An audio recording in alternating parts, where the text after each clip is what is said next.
Hi everyone, मेरा नाम है हर्षम, साथ चुका हूँ फिर से एक नए वीडियो के साथ। तो आज ये वाला लेक्चर नंबर 4 किस एटॉमिक स्ट्रक्चर का, जिसको बेसिक्स लेके एडवांस से पढ़ते हैं, हर चीज डिटेल में पढ़ते हैं, बिल्कुल ही बेसिक से।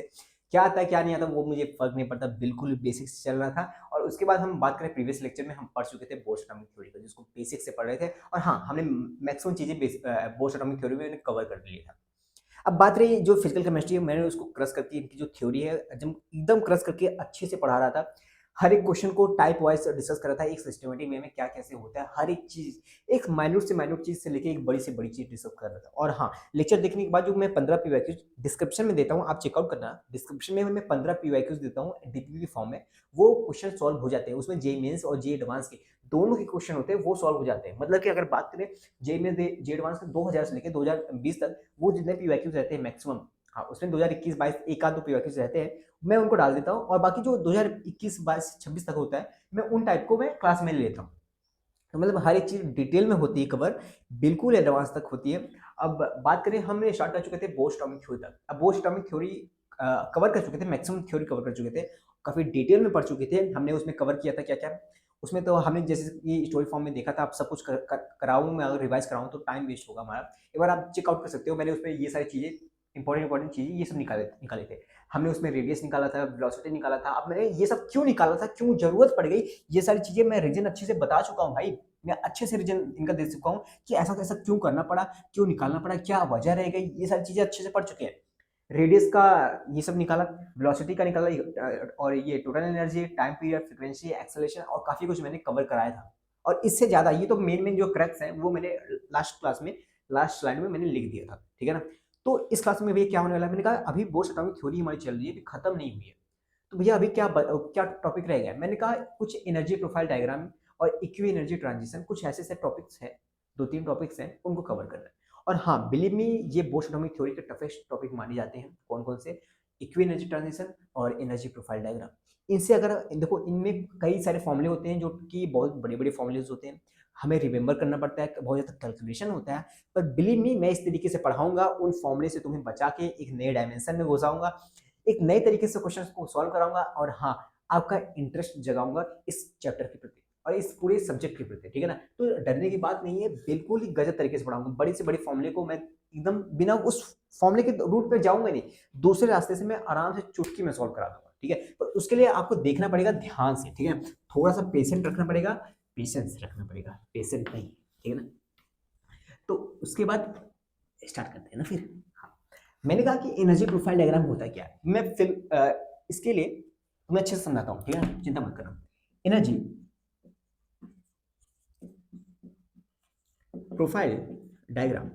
अब देखो, कुछ बच्चे होंगे जो लेक्चर देखे होंगे, ठीक है ना। अब कुछ बच्चे होंगे लेक्चर नहीं देखे होंगे।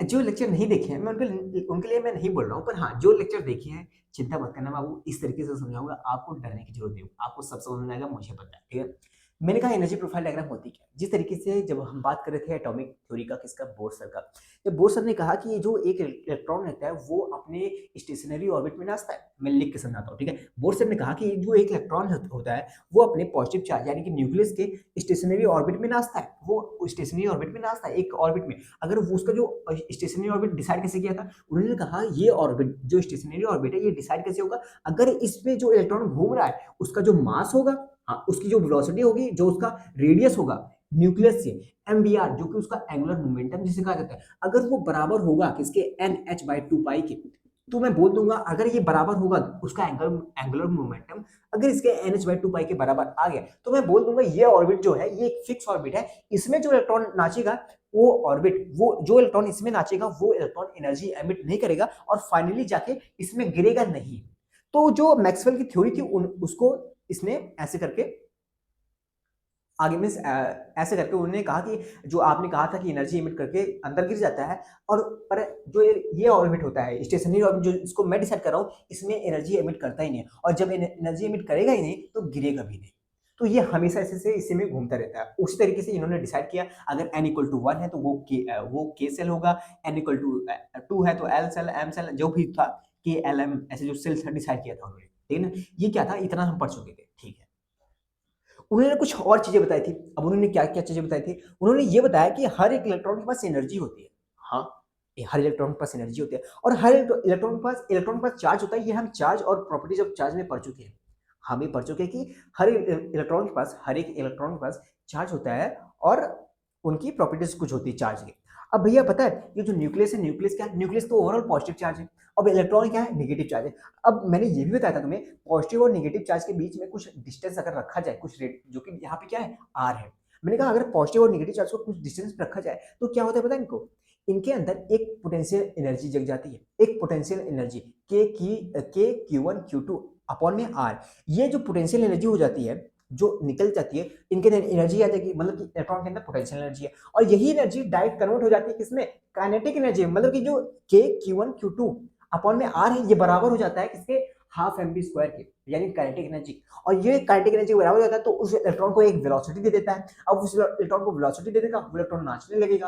हाँ, तो काफी कुछ होता है उसमें, टाइम पीरियड, फ्रीक्वेंसी निकालना पड़ता है, ये सारी चीजें हम पढ़ चुके हैं। हाँ भैया, तो ओवरऑल मैं ये बताना चाहता हूँ कि इलेक्ट्रॉन के अंदर भी एक एनर्जी होता है भैया, एक काइनेटिक एनर्जी होता है, एक पोटेंशियल एनर्जी होता है और एक टोटल, अगर दोनों को मिला दिया जाए तो उनके अंदर एक टोटल एनर्जी होता है। इतना हम अच्छे से पढ़े भी हैं, पर मैं फिर से बता रहा हूँ, ठीक है ना? हाँ भैया, तो एनर्जी तो पढ़े हैं। हाँ, तो ये एनर्जी प्रोफाइल डायग्राम क्या है? मैंने कहा वो एनर्जी पढ़े हो ना? हाँ, मैंने कहा कि बाबू अगर मान लो ये पॉजिटिव चार्ज है, इसके पास एक ऑर्बिट होगा। हाँ, मान लो के सेल हुआ, एक और ऑर्बिट होगा, एल सेल हुआ, एक और ऑर्बिट होगा, एम सेल होगा, जो भी सेल होगा, एक ऑर्बिट, दो ऑर्बिट, तीन ऑर्बिट। मैंने तीन ऑर्बिट डिसाइड किया, n equal to 1, n equal to 2 और n इक्वल टू 3। मैंने तीन ऑर्बिट डिसाइड किया, n equal to 1, n equal to 2, n equal to 3। मैंने तीन ऑर्बिट किया, ठीक है। उन्होंने ये कहा मैंने स्टेशनरी ऑर्बिट तो डिसाइड कर दिया है, इसमें इलेक्ट्रॉन नाचते हैं और एमिट नहीं करते एनर्जी। तो पता है क्या होता है? मैंने कहा क्या होता है सर? कह रहे हैं कि हर्षित ये होता है इनके अंदर इलेक्ट्रॉन कूदी मारते हैं। मैंने कहा कूदी मारने का क्या मतलब? कह रहे हैं इलेक्ट्रॉन ट्रांजिशन करते हैं। मैंने कहा सर ट्रांजिशन करने का क्या मतलब है? कह रहे हैं कि एक ऑर्बिट से इलेक्ट्रॉन दूसरे ऑर्बिट में जाते हैं, जंप मारते हैं, ट्रांजिशन इसे करते हैं। ये तो एक ऑर्बिट से, इसमें क्या हुआ कि पहले ऑर्बिट से दूसरे ऑर्बिट में गया। ऐसा भी हो सकता है कि पहले ऑर्बिट से तीसरे ऑर्बिट में जंप करे। अच्छा सर, ऐसा भी होता है? हाँ हर्षित, ऐसा भी होता है। मैंने कहा सर और क्या हो सकता है? उन्होंने ये सब चीजें बताई थी। उन्होंने ये कहा कि हर्षित और ये हो सकता है कि जो तीसरे n इक्वल टू 3 में जो इलेक्ट्रॉन हो वो पहले में जंप करे, जो या तो जो n इक्वल टू 2 में हो वो पहले में जंप करे। मतलब कि ये जो ट्रांजिशन है, कूदी मारना, कि इलेक्ट्रॉन का एक ऑर्बिट से दूसरे ऑर्बिट में कूदी मारना, ये चलता रहता है। अब ये चलता कैसे रहता है? ये अपने आप नहीं चलता रहता है। अपने आप क्या होता है कि इलेक्ट्रॉन नाचते रहते हैं। हाँ, एनर्जी देने या लेने से ये सब होने लगता है, ये सारी प्रक्रिया, ये सारे प्रोसेस होने लगते हैं। आई थिंक इतना क्लियर हो। हाँ, ये होता है। अब ये होता है तो अगर एक इलेक्ट्रॉन बाहर गया, हाँ बाहर गया, हाँ उसने क्या किया, अगर बात सुनना ध्यान से, अगर एक इलेक्ट्रॉन अगर जंप मार के किसी दूसरे ऑर्बिट में जाता है, वो एनर्जी एब्जॉर्ब करता है। वो क्या करता है? एनर्जी एब्जॉर्ब करता है। अच्छा, वो एनर्जी एब्जॉर्ब करता है। मैंने कहा हाँ, अगर एक इलेक्ट्रॉन बाहर जाएगा दूसरे ऑर्बिट में, वो एनर्जी एब्जॉर्ब करेगा।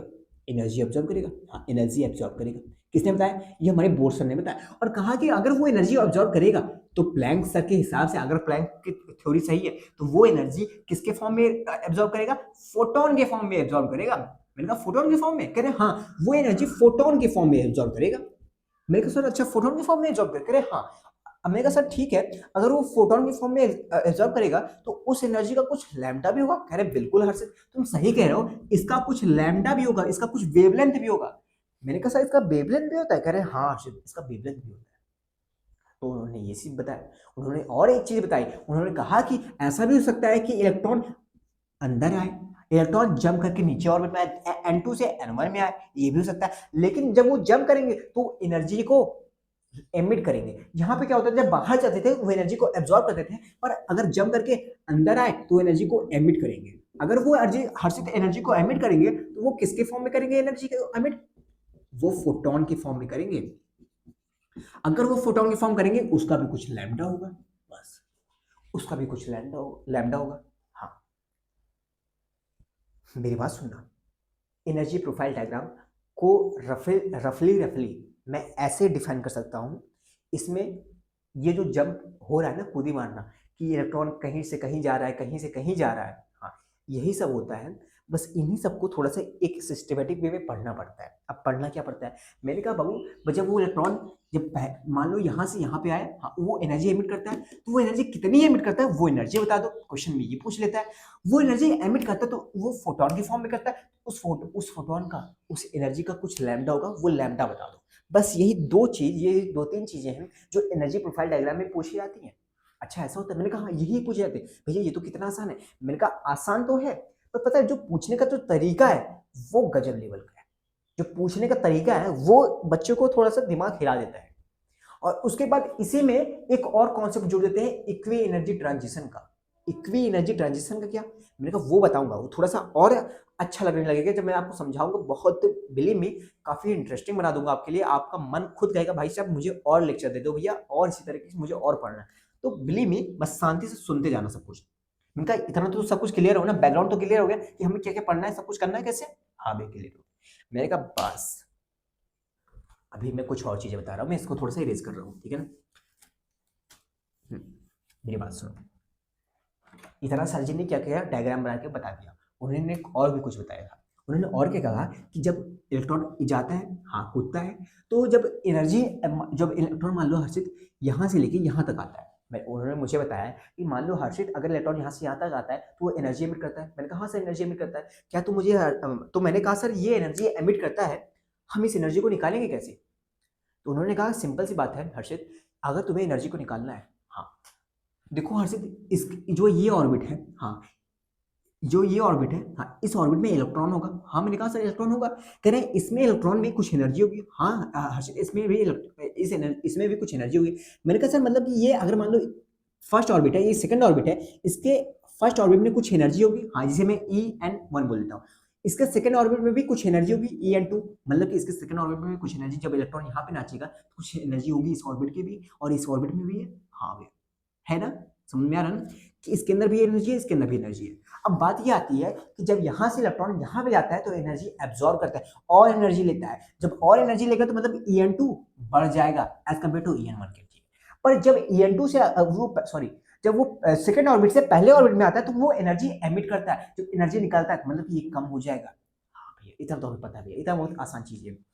तो मैंने कहा जब ये यहाँ से लेके यहाँ जाता है कि इनका जो डिफरेंस, हमने कहा कि यहाँ से जब जंप मारा, जब दूसरे ऑर्बिट से जंप मार के पहले में आया तो वो कितना एनर्जी एमिट किया बता सकते हो। हाँ भैया बता सकता हूँ। मैंने कहा कितना, कह रहे भैया कुछ नहीं, इसका कुछ एनर्जी है, इसका भी कुछ एनर्जी है। मैं अगर मैं EN2 को माइनस कर दूं EN1 के, अगर मैं इनका डिफरेंस ले लूं तो हमें पता चल जाएगा टोटल एनर्जी, जो टोटल डेल्टा EN है भैया कितना एनर्जी एमिट हुआ, ऑर्बिट चेंज करने में कितना एनर्जी एमिट हुआ, ऑर्बिट का ट्रांजिशन करने में कितना एनर्जी एमिट हुआ भैया, हमें टोटल डेल्टा पता चल जाएगा, डेल्टा ही पता चल जाएगा भैया।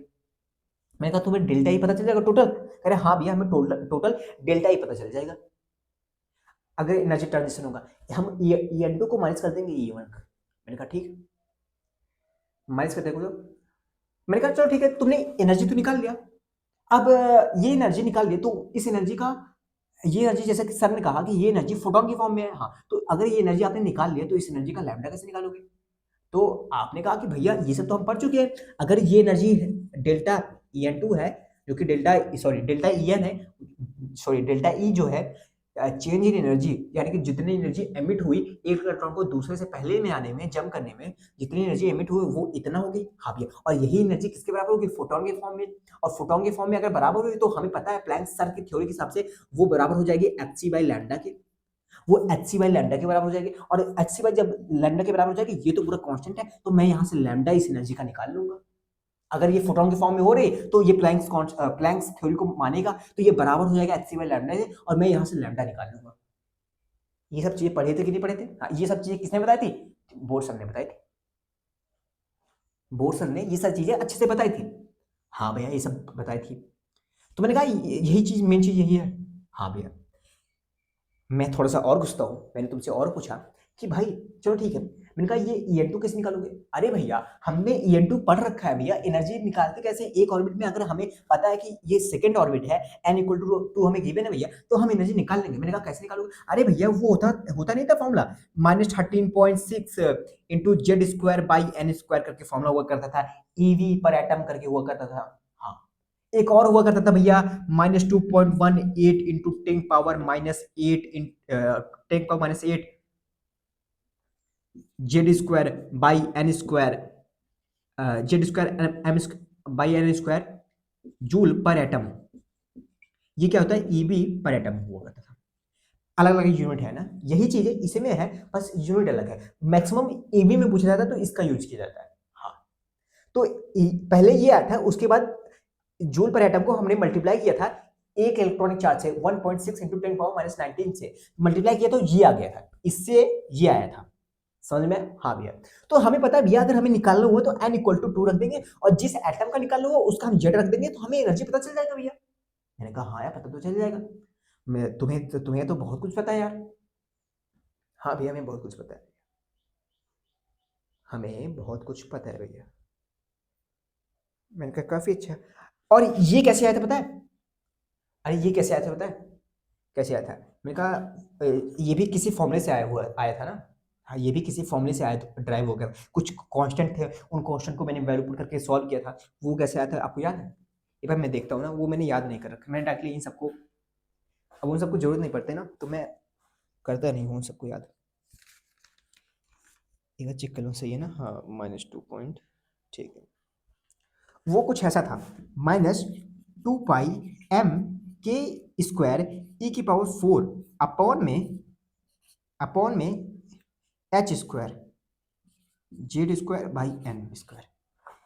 यही हुआ करता था ना, याद है ना? कि इसको जब सॉल्व करते थे तो ये आता था, और जब जब ये इसको हम मल्टीप्लाई कर देते थे 1.6 इंटू 10⁻90 से, अगर हमें ईबी पर एटम चाहिए होता था तो ये आ जाता था। तो पहले ये आया था, इसके बाद ये आया था, फिर ये आया था। ओवरऑल हमें ये याद करना था, ये हमें याद करना था, क्योंकि मैक्सिमम जितने भी बनते हैं क्वेश्चन इससे बनते हैं। और हमें अगर इससे बनते हैं, अगर हमसे जूल बाई एटम में पूछ लिया तो हम डिवाइड कर देंगे एक इलेक्ट्रॉनिक चार्ज से।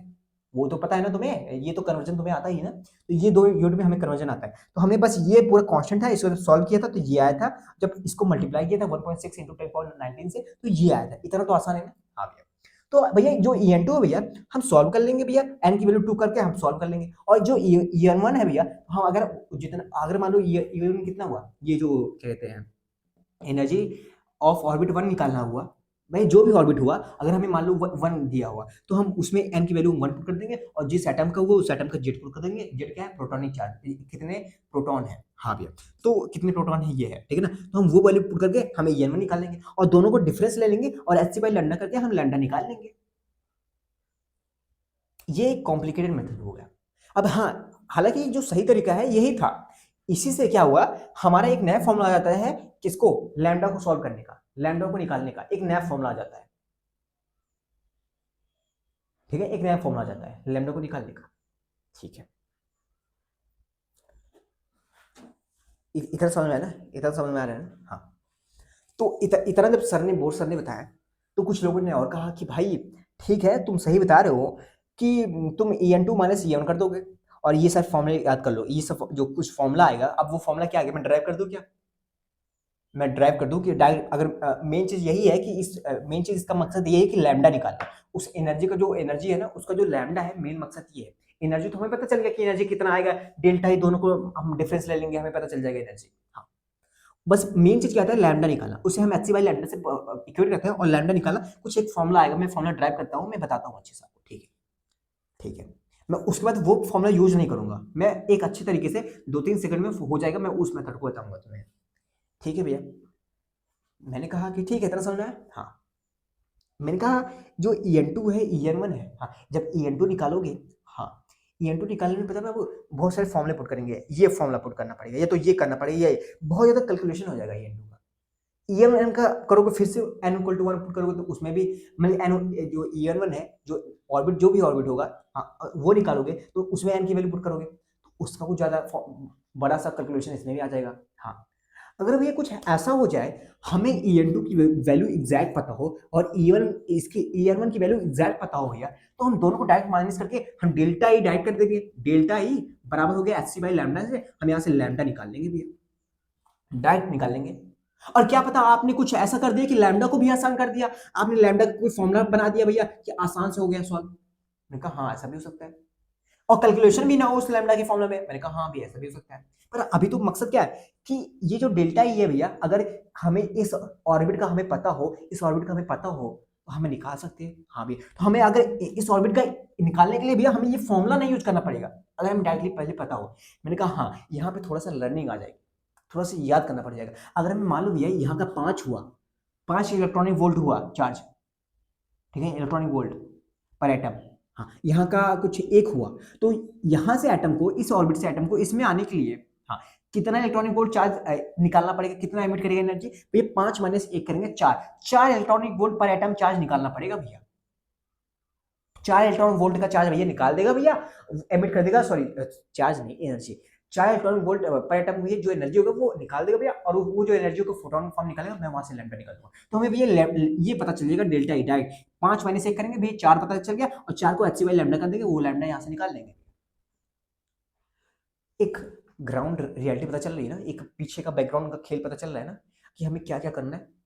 नहीं भैया हम कंफ्यूज हो गए, मैंने कहा बस कंफ्यूज तुम हो गए हो,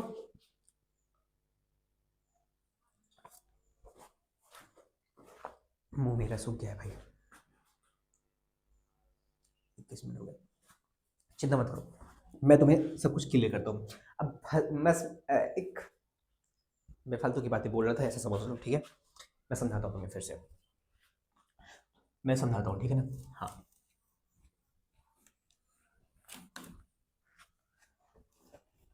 मैं तुम्हें कुछ और तरीके से समझा रहा हूँ, और तरीके से भाई समझाने का मतलब समझा ही नहीं रहा हूँ, तुम्हें वो लिखना भी है अपने नोट्स में, ठीक है ना। तो हमने क्या डिसाइड किया कि भैया जो एनर्जी एमिट करेगा, या जो एनर्जी यहाँ पे एमिट करेगा या एब्जॉर्ब करेगा, वो भैया E N two minus E one के बराबर होगा, ई एन वन के। हाँ भैया, ई एन वन के बराबर होगा, और जो जो कि डेल्टा यू आएगा भैया, वो बराबर हो जाएगा भैया एच सी बाई लेमडा के। हाँ भैया, मैंने कहा ई एन टू क्या है, तो एनर्जी सॉल्व करो, जब ई एन टू निकालोगे, ये एनर्जी सेकंड, मान लो ये सेकंड ऑर्बिट है, ये पहला ऑर्बिट, ठीक है, मैं ऐसे बोलता हूँ, फर्स्ट ऑर्बिट सेकंड ऑर्बिट, भैया आप सेकंड ऑर्बिट का एनर्जी निकालोगे, -2 पाई एम के, जो पहला वाला फॉर्मूला था वो लिख रहा हूँ, एनर्जी का फॉर्मूला, -2 पाई एम के स्क्वायर ई की पावर 4 अपॉन में, मुझे भी याद हो गया, H square into Z square by N square, ये हुआ करता था। हाँ भैया, माइनस ये करोगे, माइनस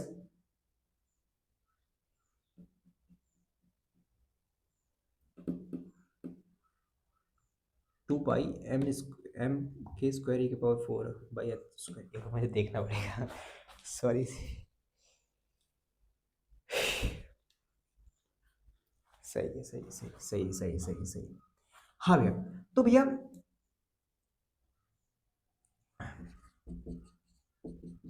ई इंटू भैया ऐसे आ जाएगा भैया, इसको सब सॉल्व करेंगे भैया, ये ई इंटू मिल जाएगा, ठीक है भैया। मैंने कहा कि एक काम करो, ई एन वन निकालो, ई एन वन निकालने के लिए भैया -2 पाई एम एम के स्क्वायर ई की पावर 4 अपॉन में H square Z square by N square, ये हुआ।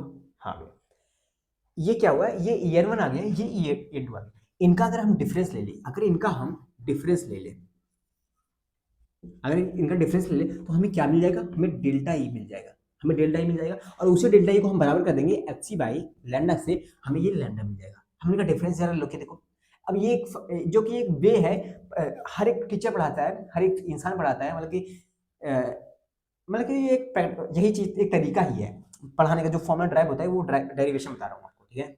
तो तुम डेल्टा ई निकालो, इनका डिफरेंस लो, जब इनका डिफरेंस ले लोगे तो ये इसको इसको कॉमन ले लो, जब इसका माइनस चार्ज होगा तो इसमें प्लस आ जाएगा।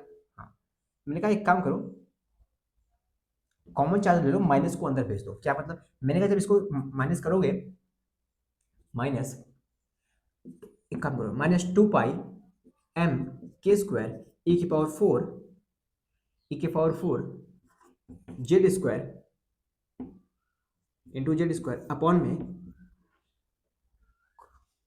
इतना तुमने कॉमन ले लिया, इतना तुमने कॉमन ले लिया, क्योंकि ये एक ही एटम का है ना। हाँ, तो जेड जेड सेम होगा, हाँ भाई जेड जेड सेम, ये ये ई एन टू है, तो एन की वैल्यू 2 होगा, एन की वैल्यू यहाँ पे 1 होगी, ठीक है ना। हाँ भाई, मैंने इतना कॉमन ले लिया, माइनस चार्ज 1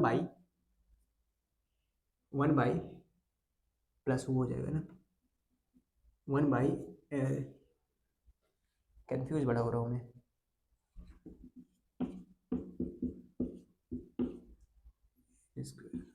कुछ ही आ जाएगा, कुछ ही आ जाएगा। मैंने कहा इस माइनस चार्ज को जरा तुम अंदर डालोगे, जब इस माइनस चार्ज को तुम अंदर डालोगे, हाँ इसके अंदर, तो क्या हो जाएगा पता है क्या भैया? तो ये वाला जब माइनस चार्ज को अंदर डालोगे तो ये माइनस में जाएगा, ये प्लस में जाएगा। तो प्लस वाले को हम आगे लिख लेते हैं, इसको हम उधर लिख लेते हैं, ठीक है ना। इस माइनस चार्ज को मैंने अंदर डाला है, तो इस माइनस चार्ज को अंदर डालोगे तो ये जो प्लस वाला था, इस प्लस वाला क्या था, 1/n² n1² माइनस, अब जो प्लस वाला था वो माइनस में हो जाएगा, 1/n2², ये हो जाएगा। समझ में आया? हाँ भैया। मैंने कहा कि मैंने कहा कि ये हमें क्या मिल गया, ये हमें डेल्टा ही मिल गया। हाँ भैया डेल्टा ही मिल गया। मैंने कहा इसी को अगर मैं इसी को, ये डेल्टा ही मिल गया ना, हाँ भैया ये डेल्टा ही मिल गया, डेल्टा ही। अगर मैं इसी को बराबर कर दूं, किसके बराबर कर दूं भैया, एच सी बाई लैम्डा के। हाँ हमें लैम्डा निकाला है एच सी बाई लैम्डा के। एक काम करते हैं भैया, ये एच सी बाई लैम्डा निकाला है ना, हाँ हम भैया इस एच सी को इधर नीचे कर देते हैं, इस एच सी को नीचे करते हैं, तो एच सी ऊपर से हट जाएगा। हाँ भैया एच सी को अगर नीचे करते भैया, एच सी को अगर नीचे करते, पहली बात यहाँ भी एच स्क्वायर था ना पहले, जो एच स्क्वायर था और एच सी करेंगे तो एक एच क्यूब आ जाएगा, हाँ भैया इंटू सी कर जाएगा, तो ये क्या बन जाएगा, 1/λ बन जाएगा। तो हमें इतना पता चल गया, हमें इतना पता चल गया, 1/λ पता चल गया, 1/λ हमने यहाँ से निकाल लिया। मैंने कहा कि बाबू देखो ये क्या है, ये जेड स्क्वायर है, ये एटम पे डिपेंड करता है, हाँ तो ये कोई कांस्टेंट वैल्यू नहीं है, ये भी कोई कांस्टेंट वैल्यू नहीं है, वैल्यू ये पूरी कांस्टेंट है, इतनी पूरी कांस्टेंट है। हाँ भैया तो मैंने कहा जब इसको सॉल्व करते हैं तो इसको बोर्सन ने कहा कि ये रेडबर कांस्टेंट है, इसे हम बोल देते हैं एक कांस्टेंट बोल देते हैं, जब सॉल्व करते हैं रेडबर कांस्टेंट, आर एच से डिनोट करते हैं इसे रेडबर कांस्टेंट, ठीक है भैया। तो ये 1/λ equal to Rydberg constant into Z square, और ये 1/n1² माइनस 1/n2², ये फॉर्मूला जाता है 1/λ का। अब ये क्या आ जाएगा, ये क्या है, वेव नंबर है, और जो रेडबर कांस्टेंट का जो वैल्यू है, हाँ रेडबर कांस्टेंट की जो वैल्यू है, वो वैल्यू है, मैं याद नहीं मुझे वैल्यू, वो 109 677 सेंटीमीटर इनवर्स की वैल्यू है, ये रेडबर कांस्टेंट की वैल्यू ये है। बहुत ज़्यादा कंफ्यूजन है ना, मैं ये फॉर्म में जाता नहीं, इसलिए मुझे ये वैल्यू नहीं आता। देखो 109 677 सेंटीमीटर, हम इसको क्या पढ़ोगे, माइनस 10 100 1000 10,000 लाइन, ये जो वैल्यू है सेंटीमीटर इनवर्स में, जब इसको तुम इनवर्स में सेंटीमीटर इनवर्स पुट करोगे तो सब कुछ देखो, पुट करोगे तो ये सेंटीमीटर इनवर्स में आ जाएगा। अब ये 1/λ है, 1/λ क्या होता है, वेव नंबर होता है। अब हमें लेकिन लैम्डा निकालना है, तो जो नंबर आएगा उसको हम रेसिप्रोकल कर देंगे, तो हमें क्या पता चल जाएगा, लैम्डा पता चल जाएगा। और लैम्डा जब पता चल जाएगा, वही लैम्डा किसके फॉर्म में आएगा, सेंटीमीटर में आएगा, हम उसे मीटर में कन्वर्ट कर लेंगे, ठीक है भैया। लैम्डा जिसमें पूछा, अगर लैम्डा को मीटर में पूछा तो मीटर बता देंगे, सेंटीमीटर में पूछा सेंटीमीटर बता देंगे, और लैम्डा को अगर लैम्डा को पूछा एंगस्ट्रॉम में तो हम एंगस्ट्रॉम में बता देंगे, ठीक है भैया।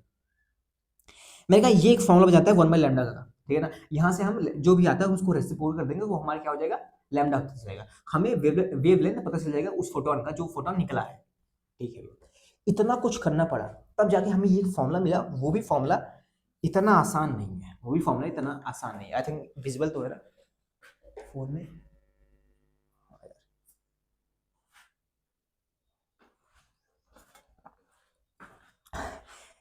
यार गर्मी एक तो गांव में हो जाता है।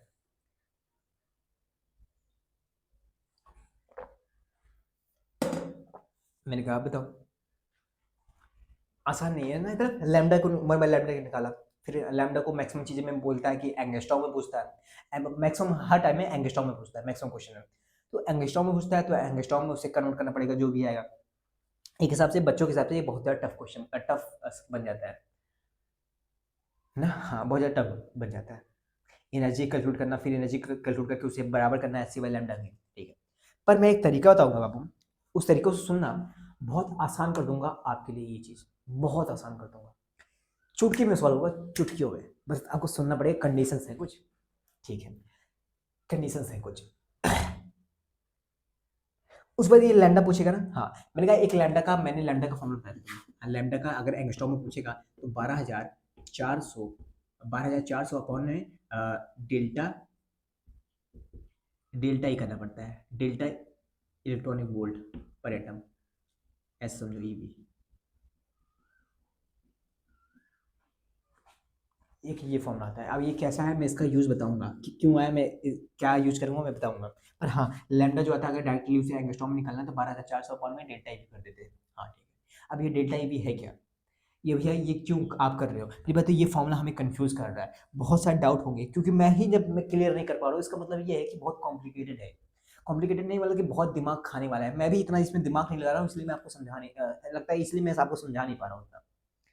ये बहुत कॉम्प्लिकेटेड है, पर ये कॉम्प्लिकेटेड है तो आसान किस तरीके से बनेगा? मैंने कहा लिख लेना, इतना फॉर्मूले को लिख लेना, अच्छे से लिख लेना। अब मैं इसको इरेज करता हूँ, मैं अपने तरीके से बताता हूँ, ठीक है ना?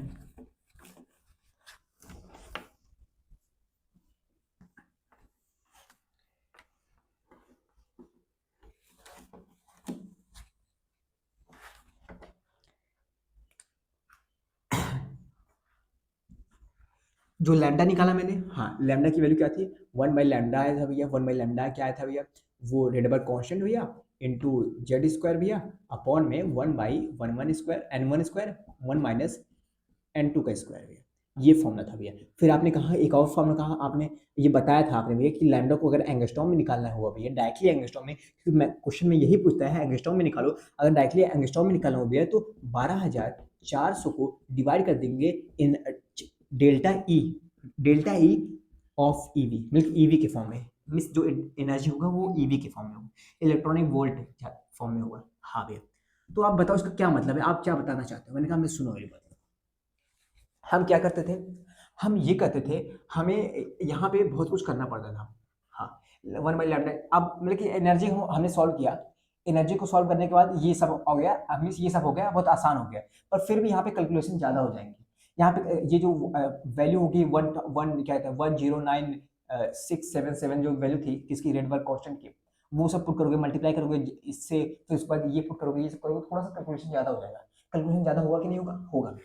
मैंने कहा बाबू जो ये था En2 minus En1 equal to delta E आ जाता है, उसको हम एच सी बाई लैम्डा के बराबर कर देते हैं। हाँ, मैंने कहा ये En2 है क्या भैया? ये En2 ये है कि अगर कोई पॉजिटिव चार्ज है उसके कई कई ऑर्बिट्स है, कई ऑर्बिट्स है। हाँ भाई, कई ऑर्बिट्स है।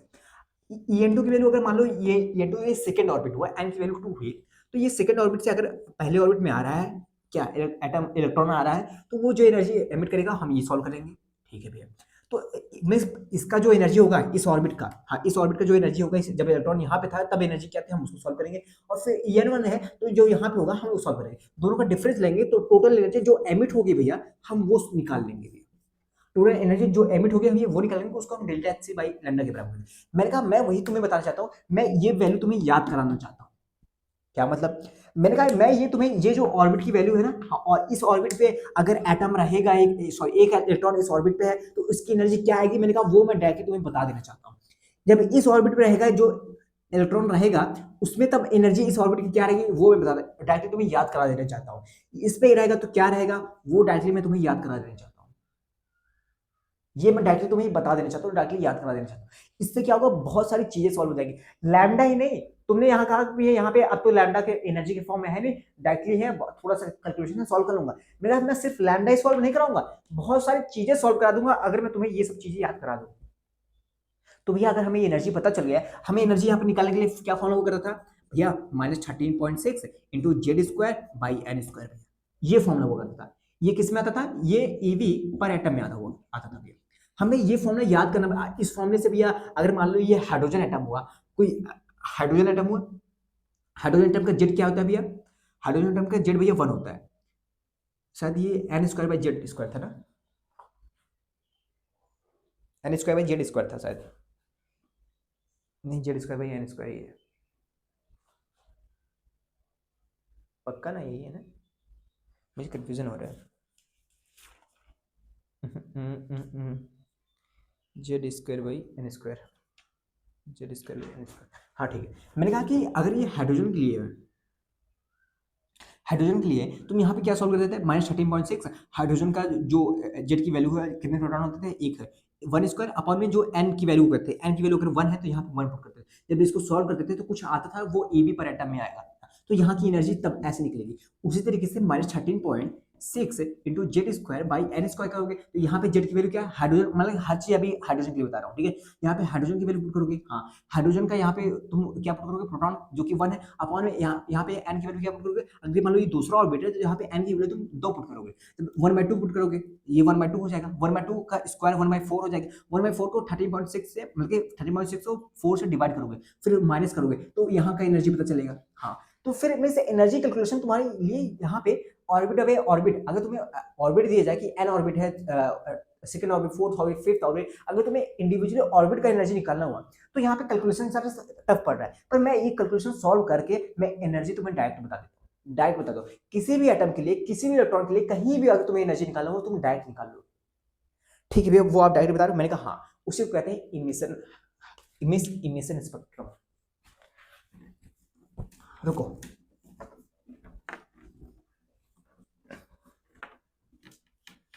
बिलीव मी थोड़ा सा कंफ्यूजन होगा, कंफ्यूजन वाला टॉपिक ही है।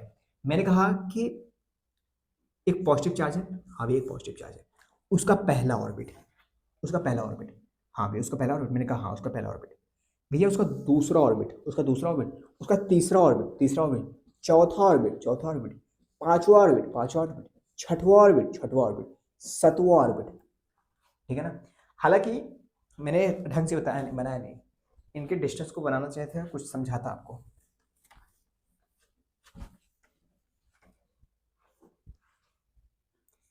ये इलेक्ट्रॉन है, हाँ पहला, ऐसे बताओ, इतना दूर बना दिया, पहला ऑर्बिट, ठीक है ना, हाँ पहला ऑर्बिट, फिर थोड़ा सा डिस्टेंस बढ़ाते हैं, फिर दूसरा ऑर्बिट, दूसरा ऑर्बिट, फिर थोड़ा सा और कम करते हैं डिस्टेंस, तीसरा ऑर्बिट, तीसरा ऑर्बिट, फिर थोड़ा सा और कम करते हैं डिस्टेंस, चौथा ऑर्बिट, फिर और थोड़ा सा कम करते हैं, पांचवा ऑर्बिट, फिर ऐसे छठवां ऑर्बिट, फिर और कम करते हैं, फिर ऐसे करते करते सातवां ऑर्बिट। डिस्टेंस देख लो, डिस्टेंस ऐसे से कम होते जा रहे हैं, जैसे ऊपर बढ़ते जा रहे हैं कम होते जा रहा है, और ऐसा होता भी है, ठीक है ना। ये एनर्जी लेवल डायग्राम से, ये एनर्जी लेवल डायग्राम से, इसकी एनर्जी बहुत कम होगी, फिर इसकी एनर्जी थोड़ी सी ज़्यादा हो जाएगी, इसकी एनर्जी थोड़ी सी और ज़्यादा हो जाएगी, इसकी एनर्जी और ज़्यादा हो जाएगी, एनर्जी इतनी बढ़ती जाती है तो इनके बीच में गैप, जो एनर्जी गैप होता है वो कम हो जाता है, एनर्जी गैप कम होती जाती है, एनर्जी गैप कम हो जाता है, वो क्या है ये, सॉरी ये ऑर्बिट नहीं समझ सकते, हाँ ऑर्बिट समझते हो, ऑर्बिट की एनर्जी समझते हो, पहले ऑर्बिट की ये क्या है, n इक्वल टू 1 है, ये n इक्वल टू 2 है, n इक्वल टू 3 है, n इक्वल टू 4 है, ये n इक्वल टू 5 है, n इक्वल टू 6 है, n इक्वल टू 7 है, 7 ऑर्बिट है, हाँ सबकी अगर मान लो सब में इलेक्ट्रॉन है, हाँ अगर इलेक्ट्रॉन यहाँ पे हुआ तो कुछ एनर्जी होगी इस ऑर्बिट की, हाँ इसमें और हुआ इसकी कुछ एनर्जी होगी, इसमें हुआ तो इसकी कुछ एनर्जी होगी, इसमें हुआ कुछ इसकी एनर्जी होगी। मैं बताना चाह रहा हूँ, अगर कोई भी एटम की, कोई भी एटम हो, कोई भी एटम हो, उस एटम को अगर तुमसे बोला जाए कि पहले ऑर्बिट में है तो उसका एनर्जी बता दो, कोई भी एटम हो अगर वो पहले ऑर्बिट में है तो उसका एनर्जी बता दो, मैंने बोलूंगा उसका एनर्जी क्या होगा, -13.6, -13.6 जेड स्क्वायर ईवी पर एटम, ये एनर्जी होगी, -13.6 जेड स्क्वायर ईवी पर एटम होगी, मैंने कहा हाँ इसकी एनर्जी होगी। अच्छा तो ये जेड स्क्वायर क्या है, मैंने कहा ये प्रोटॉन है, ये प्रोटॉन है उस एटम का जिस एटम का निकालना हुआ, अगर हमें हाइड्रोजन का निकालना हुआ, अगर हमें हाइड्रोजन के लिए पहले ऑर्बिट में एनर्जी निकालना हुआ, हाइड्रोजन के लिए क्या होगा, हाइड्रोजन का तो प्रोटॉन क्या था 1 होता है, -13.6 इंटू 1 करोगे तो क्या आ जाएगा, -13.6 ईवी पर एटम, ये यूनिट हो गई, यही एनर्जी आ जाएगी। मैं कहा हीलियम के लिए निकालो, हीलियम के लिए पहले ऑर्बिट में, हीलियम प्लस के लिए, क्योंकि सिंगल ये सब फॉर्म किसके लिए चल रही है, सिंगल इलेक्ट्रॉनिक सिस्टम के लिए, मैंने कहा हीलियम प्लस के लिए निकालो, हीलियम के लिए, हीलियम का तो 2 होता है प्रोटॉन, हाँ 2 प्रोटॉन होते हैं, तो -13.6 इंटू 2 करेंगे, तो 13.6 इंटू 2 करोगे कितना आ जाएगा, 6 दूनी 12, 1 2 3 6 7, और उसके बाद 7 2 2 27.2 आ जाएगा ईवी पर एटम, वही माइनस में इतनी एनर्जी आएगी हीलियम के लिए। मैंने कहा चलो ठीक है तुम बताओ हाइड्रोजन होगा, हीलियम होगा, लिथियम +2 के लिए बताओ, क्योंकि सिंगल इलेक्ट्रॉनिक सिस्टम हो रहा है ना, तो मैंने कहा इसके लिए बताओ पहले ऑर्बिट में कितनी एनर्जी होगी, तो वो जेड की वैल्यू पुट करोगे तुरंत एनर्जी निकालोगे, जेड की वैल्यू पुट करोगे तुरंत एनर्जी निकालोगे, -13.6 आराम से याद कर लेना। फिर क्या होगा, मैंने कहा गैप थोड़ा सा ज्यादा है इनके बीच में, 13.6 के बाद क्या आ जाएगा पता है, 3, ध्यान देना 3.14, 3.14 जेड स्क्वायर, ईबी पर एटम सब में है, मैं लिख दे रहा हूँ अभी 3.14, फिर क्या है जेड स्क्वायर, फिर क्या है, मैंने कहा 3.14 का थोड़ा सा आधा कर लो, 3.14 का थोड़ा सा आधा के आसपास क्या हो जाता है 1.5 -1.5 जेड स्क्वायर, ठीक है। मैंने कहा अब इसे थोड़ा सा और बड़ा करो, नंबर बड़ा होता जा रहा है ना, देख रहे हो ना, मैंने कहा थोड़ा सा नंबर और बड़ा करो, तो क्या होगा, माइनस तो आएगा ही, 1.5 से क्या, मैंने कहा 0.85 आ जाता है, 0.85, मैंने कहा हाँ, उसके बाद और कम करो, क्या हो जाएगा 0. मतलब नंबर बड़ा हो जा रहा है ना, तो 0. क्या हुआ करता था, 0.55 हुआ करता था, उसके बाद -0.38 हुआ करता था, -0.28 हुआ करता है, ठीक है ना। Z square, Z square, Z square, Z square, Z square, और ये सब किसमें, ईबी पर एटम में, आप यहाँ पे लिख लेना, ये सब किसमें है, ईवी पर एटम में है। ये एनर्जी तुम्हें ऑर्बिट की पता होनी चाहिए। इसका यूज क्या है, मैंने कहा कि अगर एक एक एक मतलब तुम समझे ना, तुम अगर हाइड्रोजन के लिए मैं बोलूं, हाइड्रोजन के लिए तुम मुझे बता दो उसके तीसरे ऑर्बिट में कितनी एनर्जी होगी, तीसरे ऑर्बिट में, पहला दूसरा तीसरा, तीसरा ऑर्बिट में हमने याद रखा है -1.5 इंटू जेड स्क्वायर, हाइड्रोजन का जेड क्या होता है 1.5 ईबी पर एटम होगी उसके लिए। मैंने कहा अच्छा यार आसान है, हाइड्रोजन के लिए जेड क्या होता है 1 होता है, तो मैंने कहा कि चलो ठीक है तुम छठवें के लिए बता दो, इतना होगा भैया -0.38 इंटू 1, इतना ईबी पर एटम होगा। मैंने कहा वाह यार, हीलियम के लिए बता दो, दूसरे में क्या होगा, हीलियम के लिए, हीलियम प्लस के लिए, हाँ दूसरे में -3.14 इंटू 2 कर दोगे, इंटू 2 कर दोगे, उसके लिए हीलियम के लिए आ जाएगा, ठीक है, आसान हो गया ना सबके लिए। हाँ बस बेसिकली पता है मैक्सिमम क्या होता है, हाँ इंटू करोगे उसका जेड, थोड़ा सा भैया ये भी कैलकुलेशन है जेड, मैंने कहा यार इतना इंटू 2 इंटू 1 इंटीजर नंबर से मल्टीप्लाई करना है, और हाँ तुम्हें करने की जरूरत ही नहीं पड़ेगी मैक्सिमम टाइम में, तो मैक्सिमम टाइम में तुम्हें हाइड्रोजन ही दिया जाता है, हाइड्रोजन से कंपेयर करा जाता है, हाइड्रोजन से ही दिया जाता है, हाइड्रोजन का जेड क्या होता है 1 होता है, ठीक है ना, मैं बता रहा हूँ समझा रहा हूँ। तो ये एनर्जी याद करनी पड़ेगी तुम्हें, ठीक है, ये एनर्जी याद कर लेना, 2-3 बार लिखोगे ना, देखो नंबर क्या हो रहे हैं, बढ़ते जा रहे हैं, -13.6 से माइनस की वजह से बढ़ रहे हैं ना, -13.6 से -3.14, फिर -1.5, फिर 0.1, मैंने कैसे याद किए थे, 3-4 बार ऐसे लिखते, 3-4-5 बार लिखते, अच्छा इसके बाद ये आ रहा है, इसके बाद ये आ रहा है, इसके बाद ये आ रहा है, इसके बाद ये आ रहा है, इसके बाद ये आ रहा है, ऐसे करके लिखो, आने लगेगा, आप ही लिखो। मैंने कहा चलो ठीक है, क्या हो गया था -13 पॉइंट, पहले वो नंबर लिख लो सब कुछ, -13.6, हाँ फिर क्या वो करता था -3.14 हुआ करता था, अच्छा उसके बाद 1.5 हुआ करता था, अच्छा उसके बाद 0 पॉइंट, इसके बाद 0 आया 0.85 हुआ करता था, अच्छा उसके बाद 0.55 हुआ करता था, अच्छा उसके बाद 0.38 हुआ करता था, उसके बाद 3 से 2 हो जाता था, 2 लेकिन 8 हुआ करता था, ये नंबर ऐसे याद कर लो, और इसके आगे लगा लेना क्या, Z square, Z square, Z square, Z square, Z square, Z square, Z square, बस ईबी पर एटम में है सब कुछ, ठीक है ना।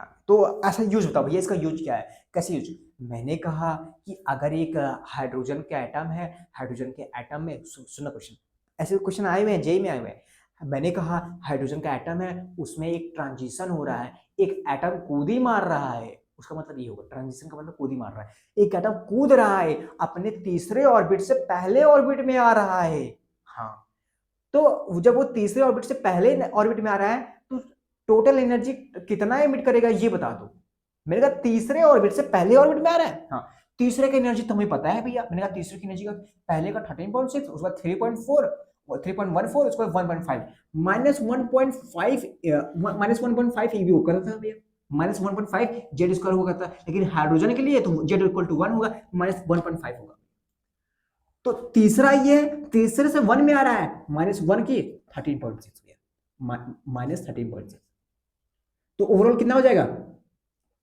ये -1.5 प्लस माइनस यहाँ भी है, माइनस यहाँ भी प्लस 13.6, ये 12.09 आ जाएगा भैया, इतना एनर्जी एमिट करेगा भैया। अच्छा इतना एनर्जी, यही क्या है हमारा, यही हमारा क्या है, डेल्टा ई है, अच्छा ये डेल्टा ई है, अच्छा भी हमें ये भी पता चल गया, चलो हम ये भी निकाल लेंगे, अगर मान लो चौथे से पहले में आ रहा है, चौथे से तीसरे में आएगा, पांचवें से इसमें आएगा, हमें 7 तक याद है, हमें 7 तक याद करना है, 7वें से छठवें में आएगा, 7वें से पांचवें में आएगा, 7वें से चौथे में आएगा, हम ये कर लेंगे भैया, निकाल लेंगे।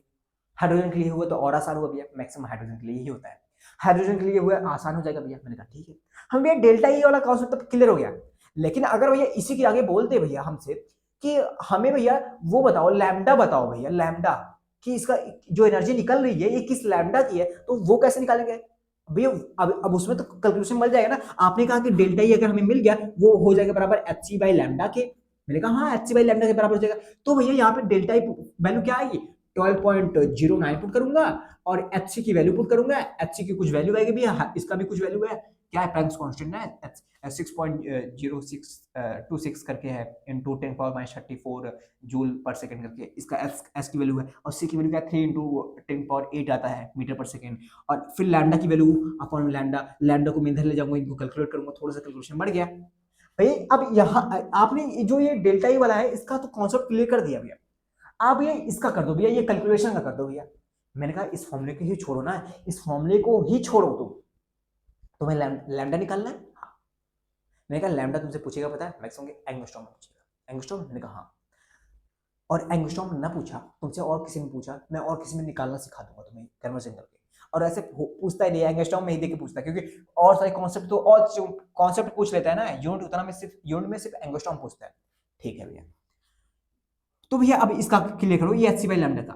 मैंने कहा वही तो, मैं इसको लिख लेना ना, ये एनर्जी ट्रांजिशन लिख लेना। अब मैं इसको इरेज करूँ, थोड़ा सा बोर्ड खाली करूँ ना, पानी पी लूँ, फिर मैं इसका बता रहा हूँ, ये कॉन्सेप्ट क्लियर कर रहा हूँ, फिर उसको मैं क्वेश्चन कराऊंगा, फिर उस वक्त मैं कुछ और बताऊंगा, अच्छे से बताऊंगा।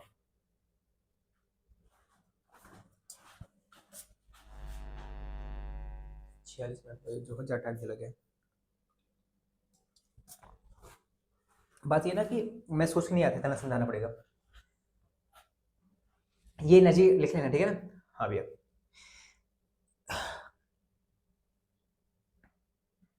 एज करना बाबू।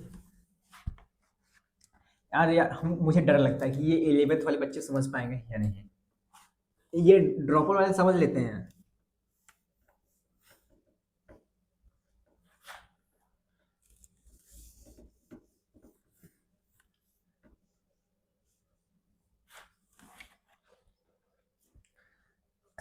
अगर मैंने वही अभी जो क्वेश्चन पूछा, अभी मैंने जो क्वेश्चन पूछा कि मैंने कहा कि हाइड्रोजन एटम में एक एटम कूद, हाइड्रोजन हाइड्रोजन एटम में, हाइड्रोजन इस वजह से ना, देख लो, हाइड्रोजन एटम में एक एटम कूदी मार रहा है, अपने तीसरे ऑर्बिट से लेके पहले ऑर्बिट में जा रहा है, तो उसमें जो एनर्जी एमिट करेगा, वो एनर्जी जो एमिट करेगा वो कितना होगा, delta E three minus delta E one करोगे, तो जब वो आपने माइनस किया 12.09 आया। हाँ, 12.09 आया।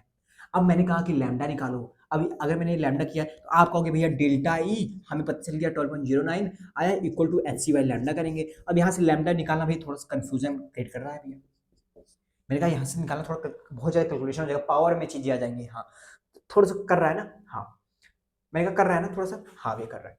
तो मैंने कहा तो अभी मैंने तुम्हें एक फॉर्मूला पढ़ाया था, वो फॉर्मूला क्या था, लैम्डा को एंगस्ट्रॉम में निकालना हुआ तो वो क्या होता है, 12,400। ये ईवी में आया है, ईवी में आया है, ईवी पर एटम्स में आया है। हाँ, 12,400 अपॉन में डेल्टा ईवी, वही यूनिट है। अगर हमें लैम्डा को डायरेक्टली निकालना है तो हम 12,400 को, ये जो डेल्टा आया है ना, इसी को हम डिवाइड कर देंगे 12.09 से।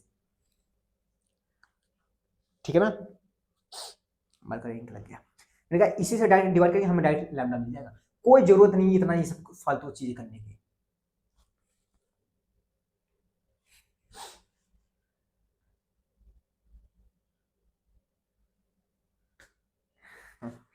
हालांकि तुम्हें अगर मैं बताऊं ये फॉर्मूला कहां से आया, मैंने कहा इसी से तो ये फॉर्मूला आया है, मैंने कहा इसी से फॉर्मूला आया है, तो मैं अच्छे से लिख के बताता हूँ, ठीक है? बस मैंने लिख, डेल्टा ई था, हाँ, delta E H C by lambda था। मैंने कहा ये मैंने डेल्टा किसके फॉर्म में सॉल्व किया, ईवी पर एटम, मतलब ईवी के फॉर्म में solve, electronic volt means electronic volt के फॉर्म में मैंने निकाला इस एनर्जी को। हाँ भैया, ईवी के फॉर्म। मैंने कहा इस लैम्डा को ऊपर ले जाओ, हाँ लैम्डा को ऊपर ले गया, H C by delta EV ये हुआ। हाँ, मैंने कहा इस एफसी को जब सॉल्व करते हैं ना तो वो वैल्यू आ जाती है अप्रॉक्सीमेटली 12,400 अपॉन में डेल्टा ए बी। बस वही फॉर्मूला मैंने कहा कि लैम्डा को अगर एंगस्ट्रॉम, और ये जब सॉल्व करोगे पूरा ना तो ये एंगस्ट्रॉम में आता है, लैम्डा को एंगस्ट्रॉम में आता है। अच्छा एंगस्ट्रॉम में आता है, हाँ मैंने कहा इसको मीटर में कन्वर्ट कर लेंगे। अगर मीटर में कन्वर्ट करना हुआ तो क्या किससे मल्टीप्लाई करेंगे, 10 पावर माइनस 10 से मल्टीप्लाई करेंगे, जो वैल्यू आएगी उसको मीटर में कर देंगे। हाँ भैया मीटर में कर देंगे।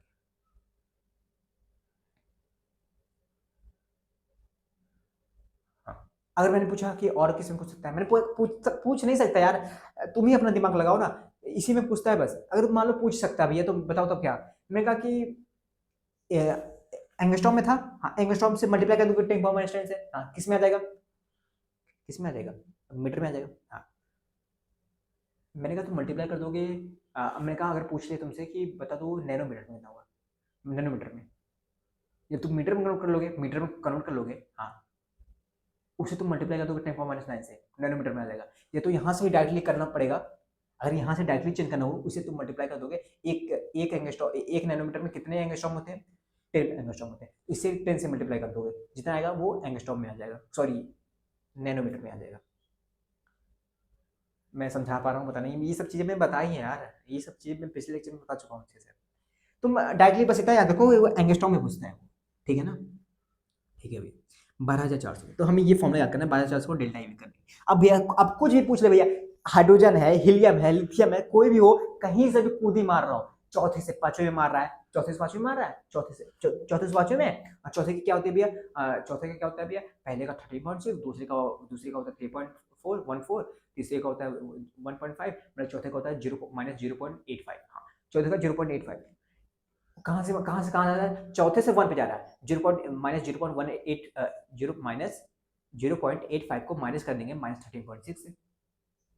अगर मान लो हाइड्रोजन हुआ तो डायरेक्टली मल्टीप्लाई कर देंगे, माइनस कर देंगे, और हीलियम हुआ तो 2 से मल्टीप्लाई कर देंगे दोनों से, तब माइनस करेंगे, तब पता चल जाएगा हमें डेल्टा भी पता चलेगा। और पूछेगा कि हम तुम्हें डेल्टा भी पता चल गया, हाँ अब बता दो लैम्डा क्या हो, मैंने कहा 12,000 को लैम्डा से इससे मल्टीप्लाई कर देंगे, डेल्टा वी से मल्टीप्लाई कर सॉरी डिवाइड कर देंगे, अब डिवाइड कर देंगे हमें क्या मिल जाएगा, लैम्डा मिल जाएगा डायरेक्टली, जो कि एंगस्ट्रॉम में होगा। समझ रहे हो ना, क्वेश्चन में आया हुआ है, डायरेक्टली आया हुआ, ये फॉर्मूला डायरेक्टली यूज हुआ है, तब मैं बता रहा हूँ सब चीज़ें, कॉन्सेप्ट बता रहा हूँ, थ्योरी बता रहा हूँ उनकी। तो मतलब कि भैया मतलब पता है मैं किस तरीके से पढ़ा रहा हूँ, मैं क्वेश्चन को एनालाइज कर रहा हूँ, किस तरीके से पढ़ाया जा रहा है, उसमें टॉपिक के हिसाब से उसको सिस्टमेटिक वे में रख रहा हूँ, क्या क्या पूछा जाता है, कैसे कैसे पूछा गया था प्रीवियस साल में, क्या क्या आगे क्या क्या और पूछ सकता है, वो सारी चीज़ें मैं अच्छे से कर रहा हूँ। 27, 28, 29 वाले सब लोग देख सकते हो, ठीक है ना। बस वाइट बोर्ड है, बस इसकी दिक्कत है, थोड़ा सा स्मार्ट बोर्ड होता तो मैं बहुत कुछ करता, लेकिन ठीक है मैं कोशिश कर रहा हूँ हर चीज़ करने की, ठीक है ना इतना। हाँ मेरा समझ में आ रहा है ना, हाँ भी समझ में आ रहा है, तो ये तो समझ में आया ना। हाँ तो अगर मैं तुमसे कहूँ, अब मैं क्या ही कहूँ, तुम्हें सब कुछ पता ही चल गया।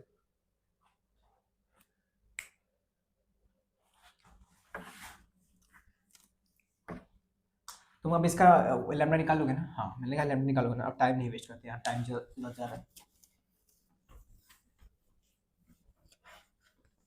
देखो मैं रफली रफली चीजें बताऊँ ना, अभी तक तुमने तुम्हें क्या क्या पढ़ा है, तुमने क्या क्या समझा है, जो भी समझा होगा वो तूने बहुत कुछ समझा होगा, ठीक है। उन समझने के अलावा तुमने अभी क्या निकाला है, डेल्टा ई निकालना सीख गया है, डायरेक्टली डेल्टा ई, हमें अब फॉर्मूला के बेसिस में जाना है, डायरेक्टली डेल्टा ई निकाल सीख लिया है तुमने, लैम्डा निकालना सीख लिया है। लैम्डा कैसे, डायरेक्टली लैम्डा, हमने 12,400 को डायरेक्टली ईवी से डिवाइड कर देंगे, हमें डायरेक्टली लैम्डा पता चले, और वो सब फॉर्मूले मैंने जो लिखवाए हैं वो सारे फॉर्मूले कोई काम के नहीं है, ठीक है ना।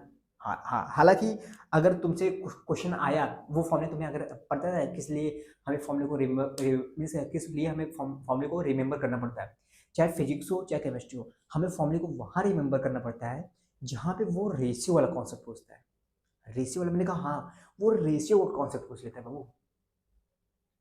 तो रेशियो का कॉन्सेप्ट ऐसा नहीं है कि इन सबसे नहीं होगा, होता है, कई टीचर्स बताते हैं कि फॉर्मूले लगाने की कोई जरूरत नहीं है, पर पता है वो अगर फॉर्मूले तुम्हें रिमेंबर हुए कि हाँ बस रिमेंबर हुए, तुम्हें जरूरत नहीं यूज करने की, पर रिमेंबर हुए तो रेशियो क्वेश्चन ना उनसे 1 लाइन या 2 लाइन में सॉल्व हो जाते हैं, इन सबसे लंबा जाएगा, वो सबसे रेशियो वाला कॉन्सेप्ट है। और ये मेन वाली जो बातें मैंने अभी बोली, ये मेन बात फिजिक्स में अप्लाई होती है, फिजिक्स में जैसे कि काइनेमेटिक्स चैप्टर हो गया, काइनेमेटिक्स चैप्टर में और मैकेनिक्स में, हर जगह फिजिक्स में बहुत ज्यादा अप्लाई होता है, तो फॉर्मूले को रिमेंबर करना पड़ता है।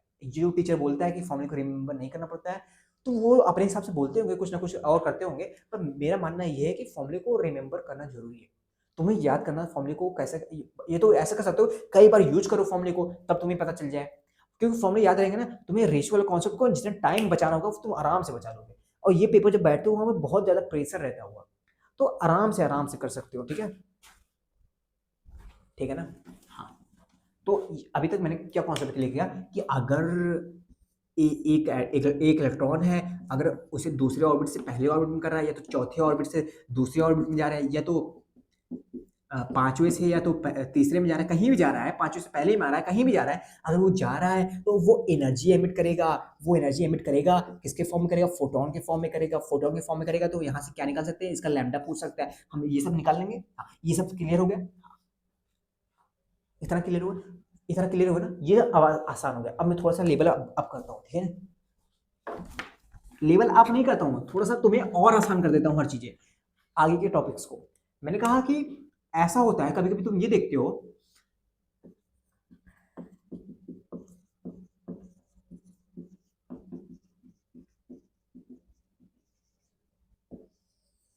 तो मैं ये पढ़ाने वाला हूँ इक्वी एनर्जी ट्रांजिशन, ठीक है ना। मैं समझाता हूँ, ऐसा होता है कि डायरेक्टली ऐसे समझाओ ना, ये इतना बोला बताई जरूरत ही नहीं। मैंने कहा कि एक ऑर्बिट ये है, एक ऑर्बिट ये है, यहां से आया, यहां से आया, ये एक एटम है जिसका जेड इक्वल टू 1 है, मतलब जेड इक्वल टू 1 है, मतलब ये हाइड्रोजन एटम है। मैंने कहा ठीक है, ये हाइड्रोजन है। कुछ इसका जेड, मान लो इसका जेड 1 है, ऐसे मान लो, हाइड्रोजन नहीं है, ठीक है ना, ये हाइड्रोजन नहीं है।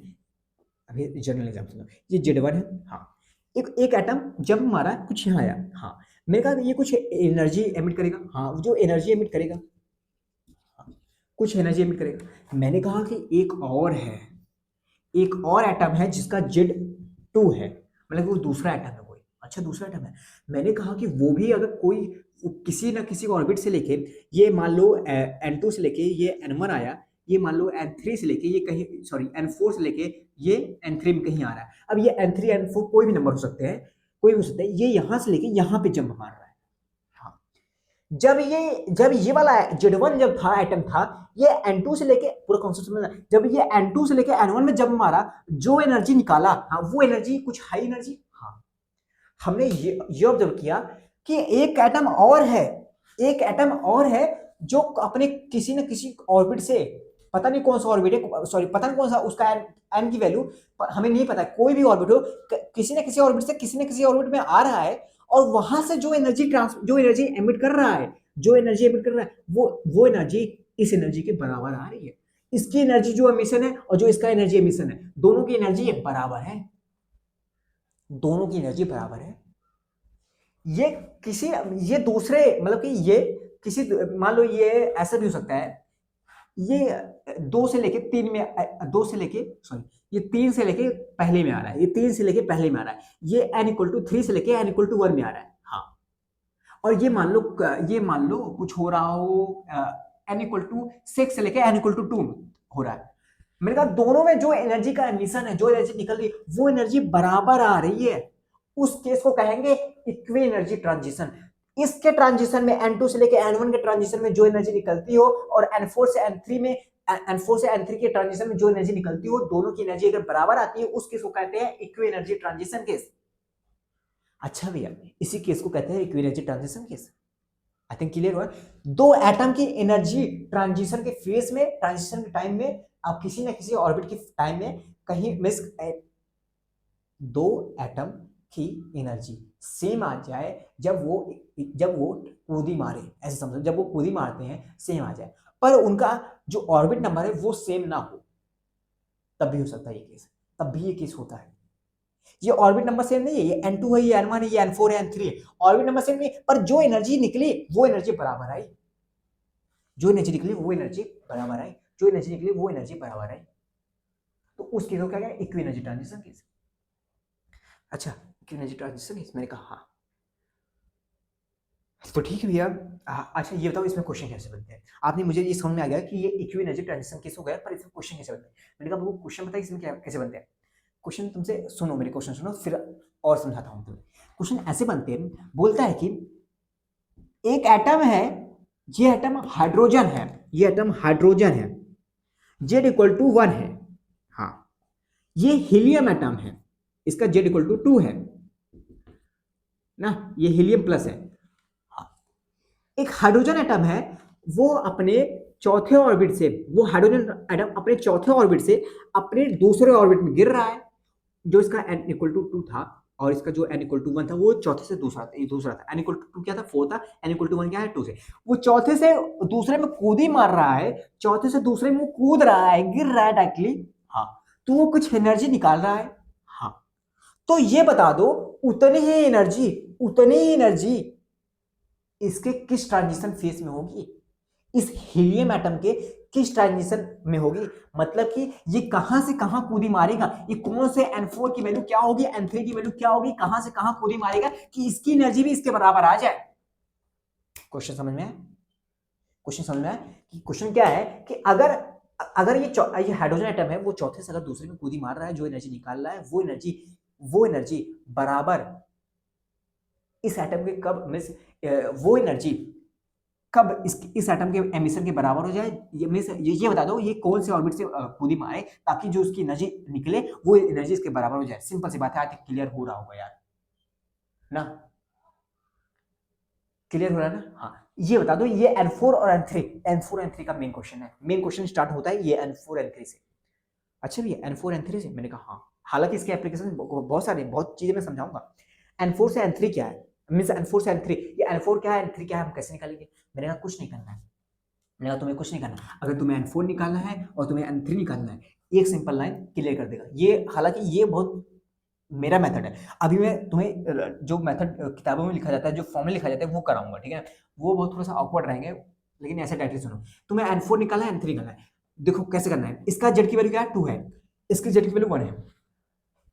अगर हम हाइड्रोजन से हीलियम में जा रहे हैं, मतलब हाइड्रोजन से आगे वाले एलिमेंट, जैसे कि hydrogen helium plus, lithium plus, beryllium, sorry, hydrogen hydrogen hydrogen से आगे helium plus, lithium +2, beryllium +3, single electron system है ना। अगर हम आगे जा रहे हैं तो हमें क्या करना पड़ता है, अगर आगे के अगर एटम है, ठीक है, तो हमें ये हमें ऊपर निकालना है, ऊपर निकालना है, तो ऊपर वाला जो नंबर है 4 है, उसको इसके जेड से मल्टीप्लाई कर दो, 4 × 2 करोगे 8 आ जाएगा बस। और नीचे वाला निकला है, जो इसका नीचे वाला है, हाँ, 2 × उसके Z2 से कर दो, 2 × Z2, 2 2 2 4 आ जाएगा।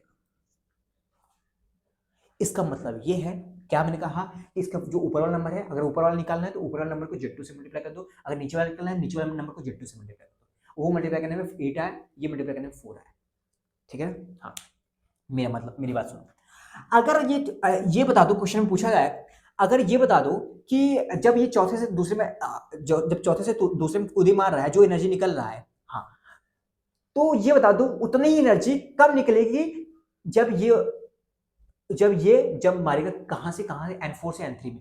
तो ये N4 N3 बता दो मुझे। तो आपने निकाल लिया, ये N4 क्या होगा, 8 होगा, और ये N3 क्या होगा, 4 होगा।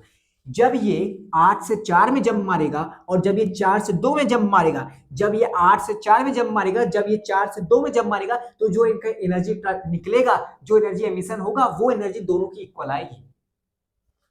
इक्वल एनर्जी ट्रांजिशन फेस कहते हैं इसे। समझ में आया? हाँ, समझ में आया ना।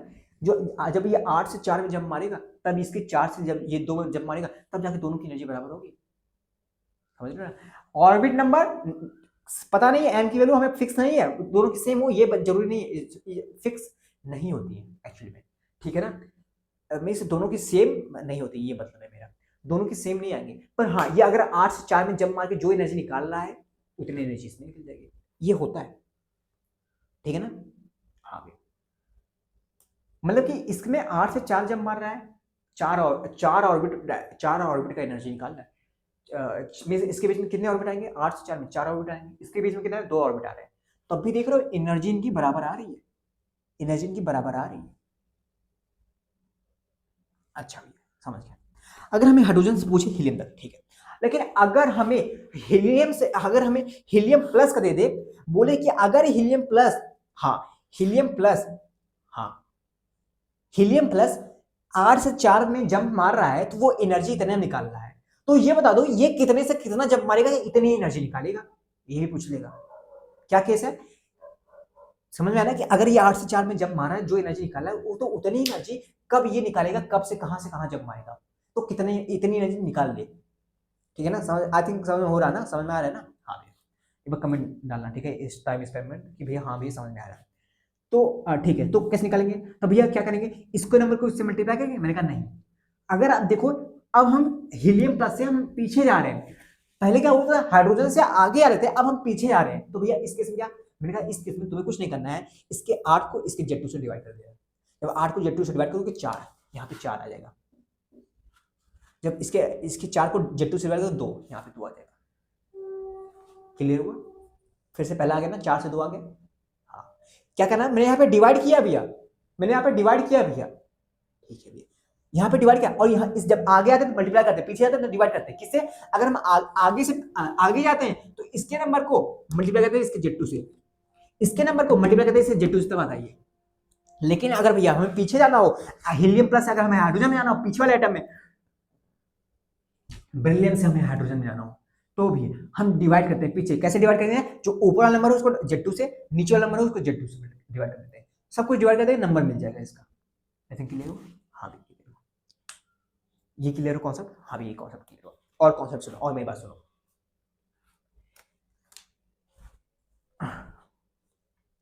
छोड़ो लिखो यार थोड़ा सा, नहीं खत्म हो गया।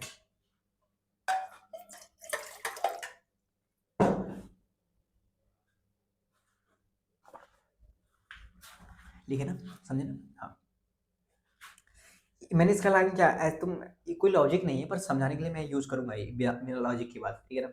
मैंने इसकी लाइन इतनी बड़ी बनाई, इसकी लाइन चौड़ी बनाई है, समझ रहे हो। और ऐसे भी समझा रहा है कि इसके ऑर्बिट के बीच में डिफरेंस 2 का है, इनके ऑर्बिट के बीच में डिफरेंस 4 का है, तो इसलिए इसकी बड़ी आई है। हाँ, समझ रहे हो ना।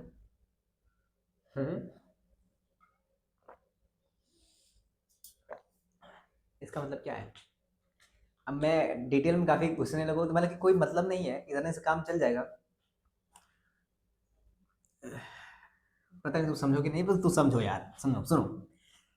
ये 4 से जब ये दो में आ रहा है, जब ये 4 से 2 में आ रहा हो, हाँ, इसके बीच में क्या एनर्जी ट्रांजिशन होगी, ये 4 से 2 में आ रहा है। हाँ, ये 4 से 2 में आएगा, तो भैया कुछ चौथा ऑर्बिट का नंबर एनर्जी निकालो यार। भैया मैं एनर्जी डायरेक्टली नहीं, पूरा मत निकालो, बस तुम ये निकालो जब चौथा ऑर्बिट का नंबर क्या होता था, चौथा ऑर्बिट का पहले 13.6, फिर 3.4, फिर 1.5, फिर 0.85, जीरो माइनस 0.85। हाँ, इतना हुआ नंबर रहेगा हाइड्रोजन के लिए, हाइड्रोजन इंटू 1 करते हैं। हाँ ना। हाँ, इसके लिए नंबर निकालो यार, इसके लिए नंबर निकालना,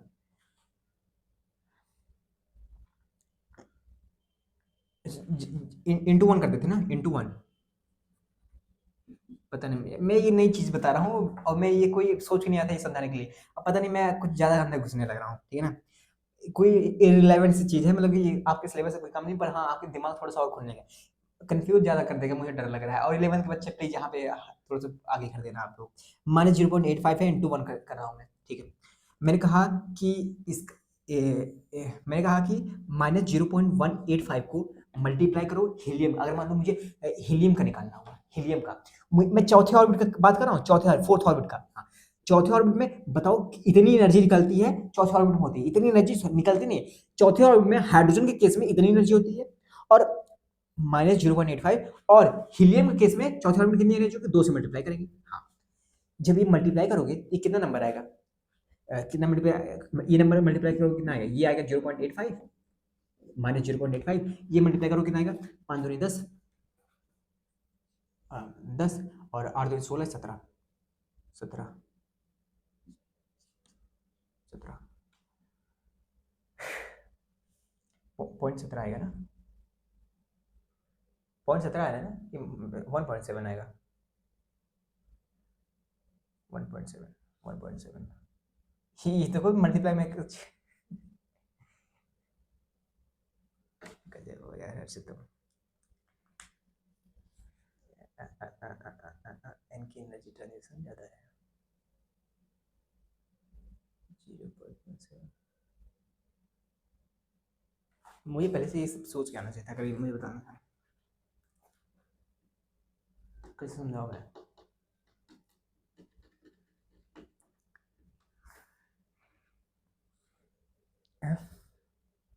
तुम एक सेकंड रुकना। तुम लेकिन मैंने नहीं सोचा था कि ये समझाने की जरूरत पड़ेगी। एक्चुअली में पड़ेगी नहीं, पर मैं बता, पागल हूँ मैं। भाई माइनस में आ गई ना मेरी पूरी।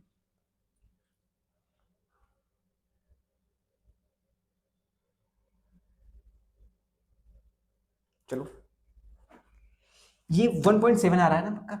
हाँ। 1.7 आएगा तो क्या आएगा? मेरे का 1.7 आ रहा है, ठीक है।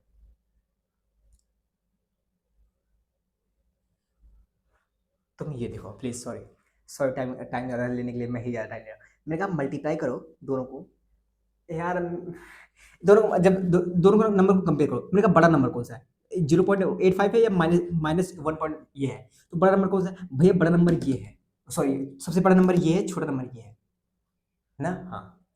अगर किसी का क्वेश्चन ये हो, मैं ये निकालना चाहता हूँ, अगर किसी का क्वेश्चन ये हो कि भैया क्या अच्छा ये बताओ भैया, तो ये भी तो हो सकता है कि अगर इसके 4 से 2 में इतनी एनर्जी निकल रही हो, तो इसके भी 4 से भैया, इसके भी 4 से 2 में भैया इतनी एनर्जी निकलनी चाहिए, इतनी एनर्जी निकले, क्या पता निकले भैया।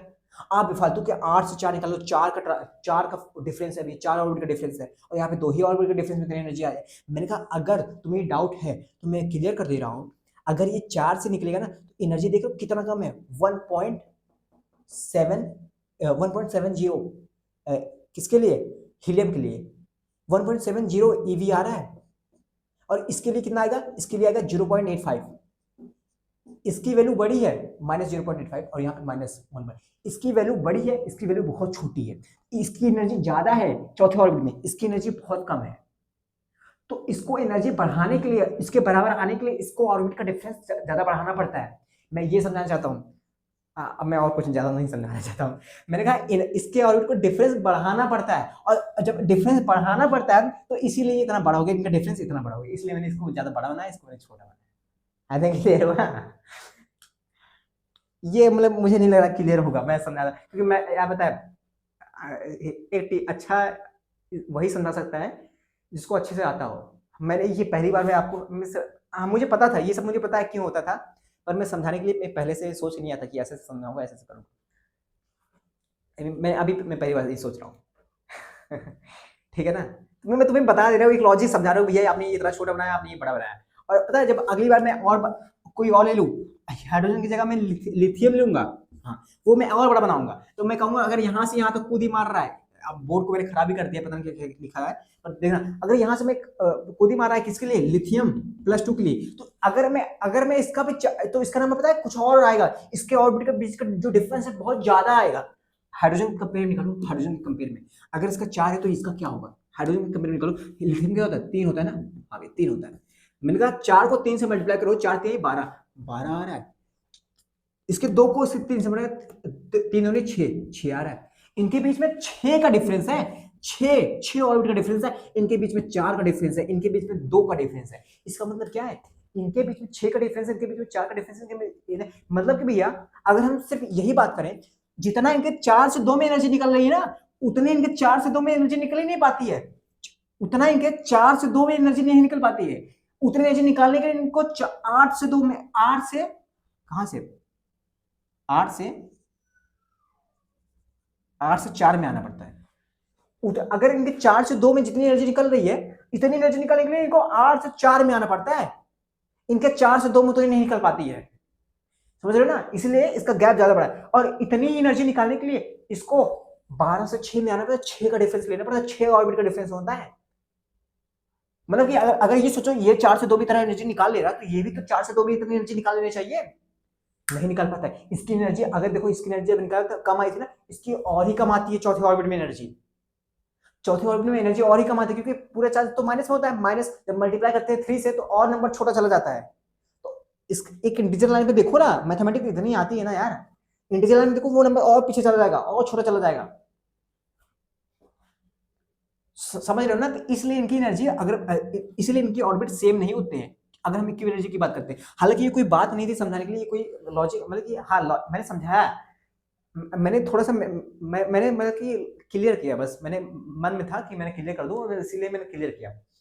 और मैं ना समझाता तब भी चलना, लेकिन अगर किसी के मन में डाउट आ जाता तो वो दिक्कत होता। ठीक है, मतलब समझ रहे हो ना कैसे होता है। हाँ तो अच्छा ये बताओ भैया, हाँ, ये बताओ आप एक चीज और डाउट, एक डाउट आया होगा। अच्छा ये बताओ, मैंने कहा क्या साइड आउट यहीं पे निकाल रहा हूँ। मैंने कहा कि जब मैं इसको यहाँ से यहाँ पे आ रहा हूँ, मैं मल्टीप्लाई कर रहा हूँ, हाँ मल्टीप्लाई करने में नंबर इंटीजर पे आ रहे हैं, हाँ तो इसका आउट जब मैं निकाला, चार से मल्टीप्लाई किया, 4 से 2 में मल्टीप्लाई किया तो 8 आया, तो 8 यहाँ पे आया, हाँ मैंने कहा ठीक है, अब बोर्ड के लिए छोड़ो। और यहाँ से मैंने मल्टीप्लाई किया, यहाँ से मैंने 2 से मल्टीप्लाई किया, 4 आया, इंटीजर नंबर आया, हाँ। लेकिन जब आप कर रहे हो यहाँ से, अगर इस साइड आना पड़ेगा, इधर जा रहे हो तो आगे जा रहे हो, अगर आगे के एटम्स में जा रहे हो, हाइड्रोजन हो गया, लिथियम हो गया, लिथियम प्लस हो गया, लिथियम प्लस 2 हो गया, हीलियम हो गया, हीलियम प्लस हो गया, बेरिलियम प्लस 3 हो जाएगा।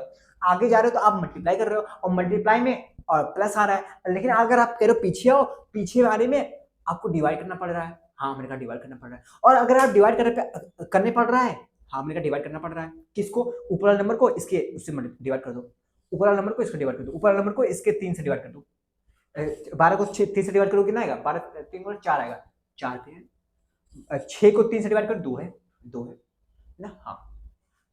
पर अगर क्या क्या पता अगर ऐसा हो जाए भैया, हाँ कि अगर इनको डिवाइड करने पे, हाँ इनके डिवाइड करने में इंटीजर आए ना, वो नंबर डेसिमल में आ जाए, वो नंबर डेसिमल में आ जाए, मतलब क्या, अगर मान लो ये कोई ऑर्बिट, मान लो कोई by chance, by any how मैंने सब इरेज करके,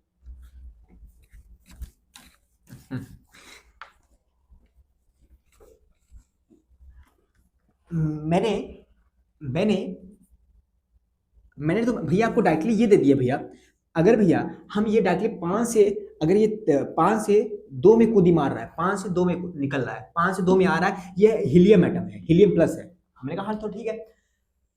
तो भैया आप क्या मुझे ये बता सकते हो भैया, मैंने कहा क्या तुम पूछना क्या चाहते हो, ये बताओ भैया, ये जो एनर्जी ट्रांजिशन एनर्जी निकालेगा 5 से 2 में आने में, एनर्जी जो निकालेगा, हाँ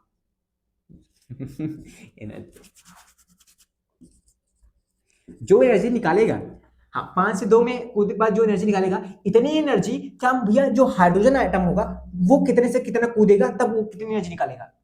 तो भैया आपने कहा कि 5 से जो हाइड्रोजन हीलियम होता है, हीलियम प्लस होता है, इसका 2 होता है, 5 को भैया 2 से डिवाइड करो तो भैया कितना आता है, 5 को 2 से डिवाइड करो भैया 5/2 यानी 2.5 आता है, हाँ। और भैया 2 को 2 से डिवाइड करो 1 आता है, हाँ। भैया यहाँ पे 5/2 आया, इसका मतलब क्या है, ये 2.5 ऑर्बिट से जंप मारेगा, ये अपने 2.5 ऑर्बिट से 5/2 ऑर्बिट से जंप मारेगा। ये कौन सी ऑर्बिट आपने डिफाइन कर दी भैया, ऑर्बिट तो 1 होते थे, इंटीग्रल मल्टीपल आपने बताया था कि बोर सर ने कहा था कि MPR equal to integral multiple of h/2 pi होना चाहिए, हाँ ये बताया था भैया बोर सर ने, इंटीग्रल मल्टीपल ऑर्बिट एग्जिस्ट करेगा 1 के फॉर्म में, 2 के फॉर्म में, 3 के फॉर्म में, 4 के फॉर्म में, यानी कि इंटीजर के फॉर्म में। अगर भैया यहाँ पे तो आप डेसिमल आ गए भैया, इसका क्या मतलब है भैया, जो आपने मल्टीप्लाई किया, अब आगे जा रहे हो मल्टीप्लाई कर रहे हो तो सारी एनर्जी मिल रही है आपको, ऑर्बिट मिल रहा है, लेकिन आप जब डिवाइड कर रहे हो तो आपको ये क्या हो गया भैया, 5/2 आया भैया। मैंने कहा हाँ 5/2 आया, क्यों आया बताए क्यों, मैंने कहा जो एनर्जी अभी निकली है ना, हाँ वो एनर्जी, हाँ इसके किसी भी ट्रांजिशन में मिलती ही नहीं है। इसका मतलब ये, अगर ऐसा केस हो गया है, 5/2 हो गया, कोई इंटीजर नंबर आ गया, कोई सॉरी कोई डेसिमल नंबर, कोई इंटीजर नंबर नहीं आया, कोई अगर ऐसा वैल्यू आ गई, इसका मतलब ये है कि इतनी एनर्जी इसके किसी भी ट्रांजिशन में निकलती ही नहीं है, इतनी एनर्जी इसके किसी ट्रांजिशन में निकलती ही नहीं है भैया। मैंने कहा नहीं निकलती है, ऐसा होता भैया, मैंने कहा हाँ।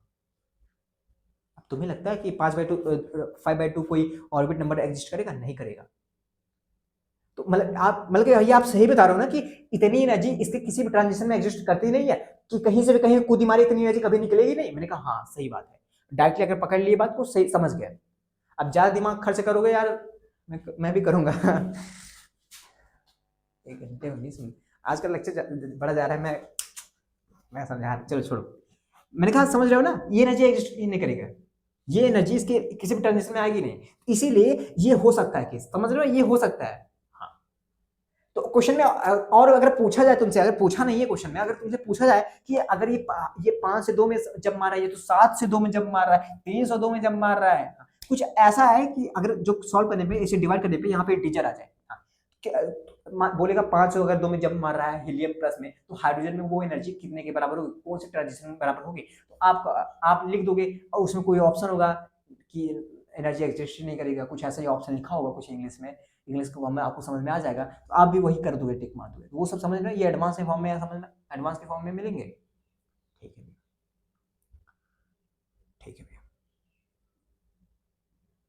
अगर अगर अगर अगर अगर यहाँ पे एक हाइड्रोजन हीलियम लिथियम प्लस 2, हाँ लिथियम प्लस 2 का एक ट्रांजिशन हो रहा है भैया, हाँ लिथियम प्लस 2 का ट्रांजिशन हो रहा है, लिथियम प्लस 2 का ट्रांजिशन हो रहा है, तो वो ट्रांजिशन कैसे लिखेंगे भैया, इसका कौन सा ट्रांजिशन होगा कि इसकी एनर्जी के बराबर आए, इसका एनर्जी के बराबर आए, इसकी एनर्जी के बराबर आए, इसकी एनर्जी के कौन सा ट्रांजिशन होगा इसकी एनर्जी के बराबर है, मैंने कहा तुम्हें अगर ये करना पड़ेगा ना, अगर तुम्हें ये करना पड़ेगा ना, हाँ इसका भी ट्रांजिशन लिखना पड़ेगा, कोई भी एटम दिया हो, हीलियम दिया हो, लिथियम से पूछ ले, ये तो हाइड्रोजन हीलियम दिया हो, या तो लिथियम दिया हो, तुम्हें ब्रिलियम का पूछ ले, मैं हर चीज हर एक किस कर रहा हूँ, कोई एक्सेप्शन छोड़ ही नहीं रहा हूँ, अगर पूछ लिया तुमसे, हाँ तो वो कैसे निकालोगे भैया, मैंने कहा आप सिंपली आप ये कर सकते हो, आप सिंपली इसका क्या होता है 3 होता है, हाँ आप सिंपली ये कर दोगे, 5 को 3 से मल्टीप्लाई करके 5 15, यहाँ पे 15 आप लिख सकते हो, कोई बात नहीं, आप यहाँ 2 से 3 से मल्टीप्लाई 2 3 6 आप कर सकते हो, पर इनका पता है ये 100 करना, 15 से 6 100 करना बहुत बल्कि थोड़ा सा, हाँ सही है सही है, 15 से अगर अपनी छठों में ऑर्बिट में अगर कूदेगा तो एनर्जी इतना निकालेगा, मैं मान गया करेगा, ठीक है, लेकिन हम लिखते नहीं है ना, हम लिखते क्यों नहीं, इनके बीच में एनर्जी, इसके बीच में एनर्जी काफी कम हो चुकी है, पहले से कम हो चुकी है, हाँ इनके बीच में 5 से 2 में एनर्जी काफी कम है, इसके कंपेयर में हम लिखते ही नहीं है, आंसर सही है, लेकिन हम लिखते किसका कंपेयर में, हम लिखते हैं हाइड्रोजन के हिसाब से, अगर हमें हीलियम प्लस का दिया है तो हम पहले हाइड्रोजन का लिखेंगे, एक तरीका बता रहा हूँ, मतलब कि पता नहीं समझ में आए ना आए, लॉजिकल भी है, ये लॉजिकल भी है, पर तुम इतना समझ सकते हो कि अगर हमें लिखना है तो हम पहले करेंगे हाइड्रोजन का लिखेंगे, हाइड्रोजन से हम लिथियम का करेंगे, अच्छा भैया पहले आप हीलियम सॉरी अगर हीलियम का हमें गिवन है और हमें लिथियम का लिखना है, लिथियम प्लस 2 का लिखना है, तो हम पहले हाइड्रोजन का करेंगे, हाँ चलो ठीक है भैया हम हाइड्रोजन का करते हैं, मैंने कहा ठीक करो भैया, यहाँ पे 5 यहाँ पे 2 है, चलो काम करते हैं, 5 बटे 2 आया और 1 आया भैया, यहाँ पे तो भैया ये आ गया, अब भैया हमें इसका कैसे लिखे, मैंने कहा कोई गलती नहीं है, यहाँ पे 5 बटे 2 आया ना, अब तुम इसके कंपेयर में वहां पे लिखोगे ना, वहां पे नंबर आ जाएगा, पर ये नहीं एग्जिस्ट करेगा, ये एनर्जी एग्जिस्ट नहीं करेगी, मतलब ये है कि ये एनर्जी इसके अंदर नहीं आएगी, लेकिन तुम इसके हिसाब से उसको लिखोगे, 5/2 है ना, 5/2 को इसके इसके नंबर से मल्टीप्लाई करो, नहीं यार नहीं करेगी नहीं करेगी, नहीं करेगी, नहीं एग्जिस्ट करेगी, नहीं कर रही है 5/2 है ना, 5/2 5/2 हाइड्रोजन लिथियम 5/2 5 15 15/2 7/2 नहीं करेगी, नहीं करेगी, नहीं करेगी कुछ भी नहीं कर रही है, ये कर ही नहीं रही तो वो रुक गई, हाँ मैं कुछ और बताना चाहता था, मैं वो नहीं करेगी, हाँ ठीक है, पर मेरी बात सुनो, मैं समझाना क्या चाहता हूँ, मैं समझाना ये चाहता हूँ, यहीं पे रुक गई, एनर्जी बराबर नहीं तो इसके हिसाब से नहीं लिखेंगे, हम डायरेक्टली यहाँ से लिखेंगे, ठीक है ना, हाँ भैया वही पुरानी वाली बात, हम 5 दे 15, हाँ और ये 2 3 6 हम ये लिखेंगे, ठीक है ना, हम लिख सकते हैं, कोई बात नहीं, हम लिखो भैया, हम पीछे आके नहीं लिखेंगे क्योंकि हमें पीछे नहीं आना पड़ेगा,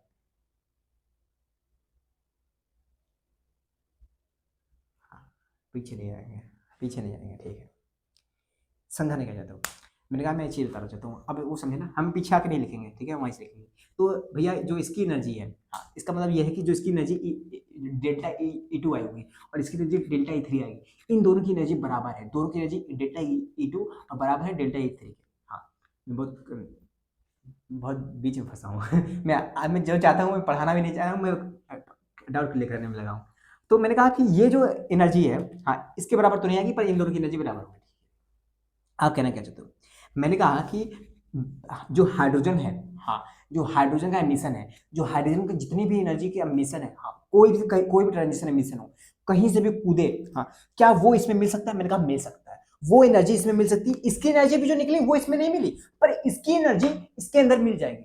इसकी एनर्जी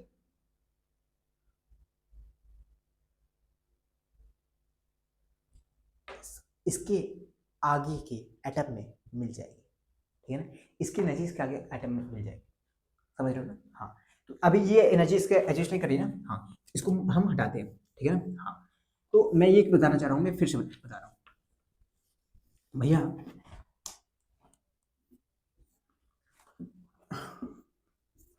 भैया हाइड्रोजन कोई भी ट्रांजिशन करे, हाइड्रोजन कोई भी ट्रांजिशन करे, हाइड्रोजन कोई भी ट्रांजिशन करे, जो इसकी एनर्जी निकलेगी ना भैया, हाँ, कोई भी ट्रांजिशन कहीं से भी कहीं करे, उसकी एनर्जी आगे के सभी एटम से मिल जाएगी।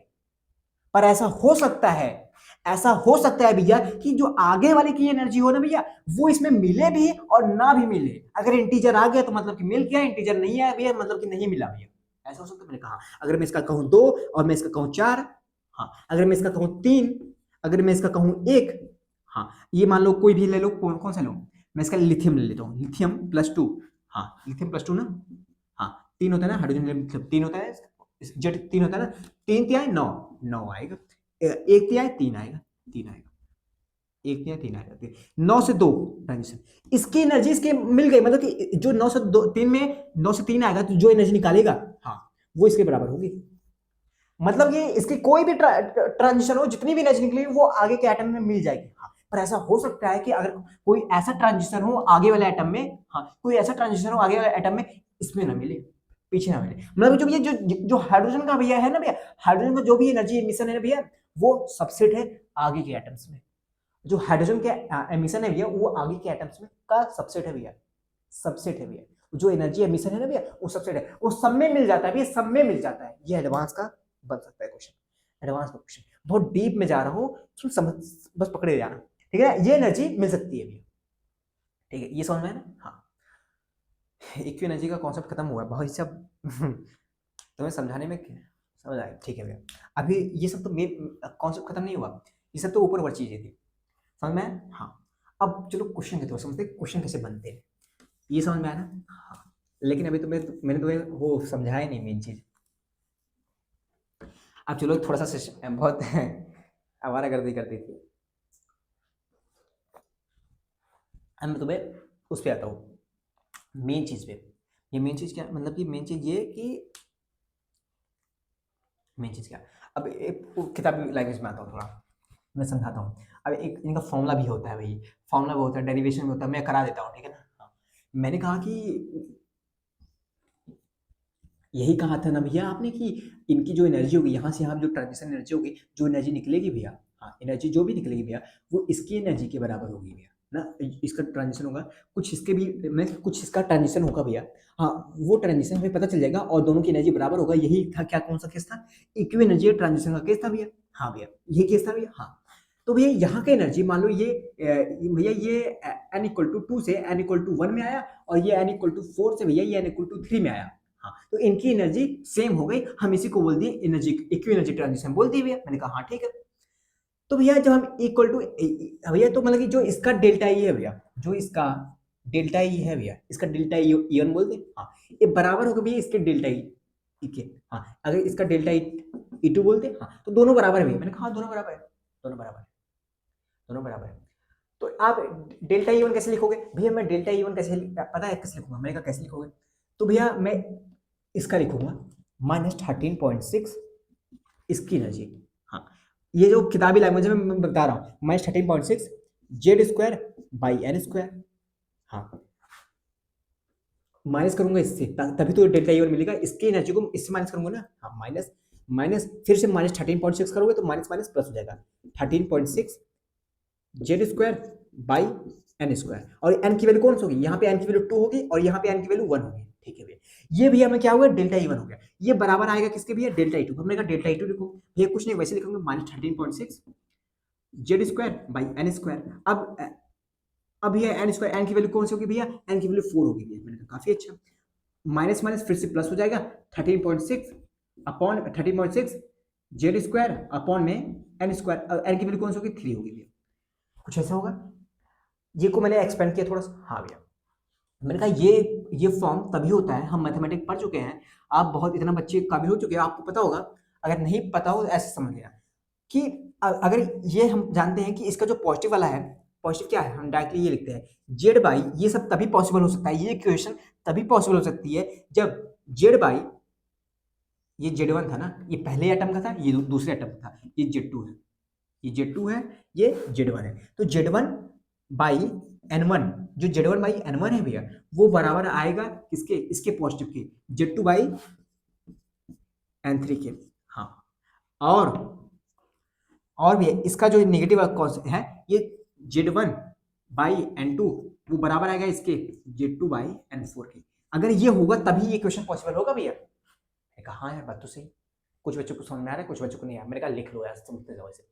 मैंने कहा हाँ इसके बराबर होगा, तो भैया हमें ये N4 और N3 निकालना होता है ना। मैंने कहा हाँ N4 N3 निकालना होता है, तो हम इसी केस से निकाल लेते हैं ना। यहाँ पे क्या है, यहाँ पे N3 है, हमने कहा यहाँ पे N3 को ऊपर ले जाओ, N3 equal to Z 2 Z by Z 1, हाँ इंटू में N1, हाँ N3 का फॉर्मूला मिल गया। हाँ अब यहाँ से N4 का फॉर्मूला निकालो, N4 equal to Z 2 by Z 1 upon में N2, फॉर्मूला मिल गया भैया। अगर हमें N3 निकालना होगा उसका फॉर्मूला ये होगा, N4 निकालना होगा इसका फॉर्मूला ये होगा। यही फॉर्मूला किताबी लैंग्वेज में बताया जाता है। मैं डायरेक्टली बता देता हूँ, इसको मल्टीप्लाई करोगे इसके जेड से, इसको मल्टीप्लाई करोगे इसके जेड से, मिल जाएगा डायरेक्ट। लेकिन था हमें बताना पड़ा, ठीक है ना, क्योंकि बताना जरूरी है, क्योंकि मैंने बोला था सब कुछ पढ़ा रहा हूँ, सब कुछ पढ़ा रहा हूँ, ठीक है ना। N3 N4 निकला है, हाँ तो वही मैं बोल रहा था कि अगर जब हम मल्टीप्लाई करेंगे आगे जाएंगे तो वो इंटीजर नहीं आएगा, पर अगर हम पीछे आएंगे तो ये जेड 2 बाई जेड 1 जो होता है ना, ये इंटीजर नहीं आता, कभी कभी ये डेसिमल में आ जाता है, ये कभी कभी फ्रैक्शन में आ जाता है, ये चेंज ही नहीं होता, ये इंटीजर बनता ही नहीं है। ये जेड 2 बाई जेड 1 कभी कभी फ्रैक्शन में आ रहता है, समझ रहे हो ना। हाँ ये फॉर्मूला यहाँ से बन गया N3 बाई 4, ठीक है ना। हाँ फॉर्मूला समझ गए। हाँ अब मैं उठाता हूँ क्वेश्चन बाय क्वेश्चन, ठीक है ना, क्वेश्चन पे क्वेश्चन, क्वेश्चन पे क्वेश्चन तुम्हें दिखा के आसान कर लेता हूँ। क्वेश्चन नहीं 3-4 क्वेश्चन दिखाऊंगा, तुम देखते हैं कितना टाइम हो गया, 1:31। हाँ आज भैया बैटरी पता नहीं कैसे थाम ली है मोबाइल की। आज भाई फुल चार्ज, मुझे पता था टाइम जाएगा, इतना जाएगा नहीं पता था, लेकिन फुल चार्ज करके लाया हूँ, फुल चार्ज, फुल। मैंने कहा बाबू स्टार्ट हो जाओ, मैं क्वेश्चन स्टार्ट करना। पहला क्वेश्चन था find out the lambda of the photon emitted, ये सब मैं करा चुका हूँ, कुछ मैं बता चुका हूँ हर चीज। क्वेश्चन था find out the lambda of the photon, एक फोटोन निकला है, एमिट हुआ है during a transition from the N2, lambda find करो जब ट्रांजिशन हो रहा है N2 से N1, और N2 की वैल्यू क्या है, N2 वैल्यू 3 है, N1 की वैल्यू क्या है 1 है। जब इससे ट्रांजिशन हो रहा है तो N1 फाइंड करो किसमें, हाइड्रोजन एटम में।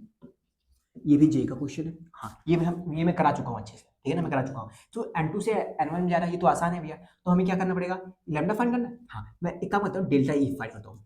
डेल्टा ई भैया हाइड्रोजन, तो N3 क्या आएगा, N3 भैया आएगा कितना, सॉरी ये N3 क्या है, 3 ऑर्बिट में क्या होता है 13.6, उसके बाद 3.4, 1.5 माइनस 1.5, ठीक है 1.5 EV माइनस 1 में क्या होता है -13.6, ओवरऑल क्या आ जाएगा 12.09 आ जाएगा। हाँ तो हमें लैम्डा निकालना है, हाँ 12,400 डिवाइड बाई डेल्टा EV ना, EV के फॉर्म में ना, हाँ 12.09 करेंगे, हमें यहाँ लैम्डा एंगस्ट्रॉम में मिल जाएगा। हाँ आंसर आ जाएगा एंगस्ट्रॉम में था, ये जे का क्वेश्चन है। आई थिंक क्लियर हो सब कुछ। अगला क्वेश्चन क्या है, अगला क्वेश्चन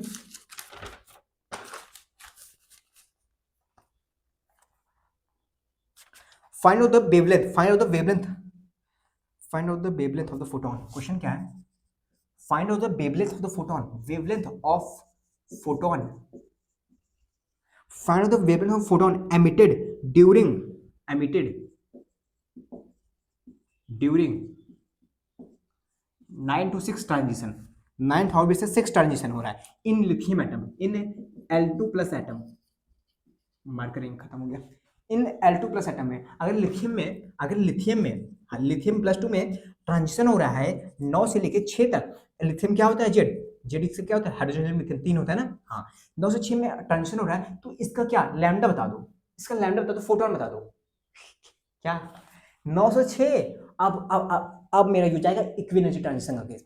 भैया समझना क्वेश्चन को, भैया 906 हो रहा है भैया, हमें 9वें ऑर्बिट का भैया एनर्जी पता भी नहीं है, और भैया छठवें ऑर्बिट का भैया पता है, चलो छठवें निकालेंगे। और भैया जो छठवें था भैया 0.38, उसको मल्टीप्लाई करेंगे 3 से, हाँ तब जाके हमें इसका मिल जाएगा भैया। तो हम क्या करें भैया, मैंने कहा एक काम करो ना, हाइड्रोजन से कंपेयर कर दो, हाइड्रोजन से लिथियम है, हाँ लिथियम है, हमें बैकवर्ड जाना है ना। हाँ, मैंने कहा कुछ हाइड्रोजन का कुछ ऐसा ट्रांजिशन होगा जो इससे इक्वी एनर्जी ट्रांजिशन रखता होगा।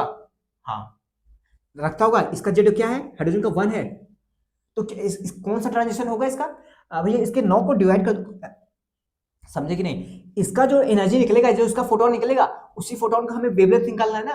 तो क्या पता ये जो ये एनर्जी निकली है वो हाइड्रोजन के साथ कोई वो रखता हो, इक्वी एनर्जी ट्रांजिशन का केस रखता हो, मतलब कि इसका भी कुछ ऐसा ट्रांजिशन होता हो जो एनर्जी निकलती हो, उतनी एनर्जी निकलती हो, बराबर एनर्जी निकलती हो। हाँ, कैसे निकल के, मैं कहा हम बैकवर्ड जा रहे हैं ना, लिथियम से हाइड्रोजन पीछे जा रहे हैं ना, तो डिवाइड कर देंगे, 9 से डिवाइड करेंगे 3 से, क्या है 3 आएगा, 6 को 3 से ये 2 आएगा।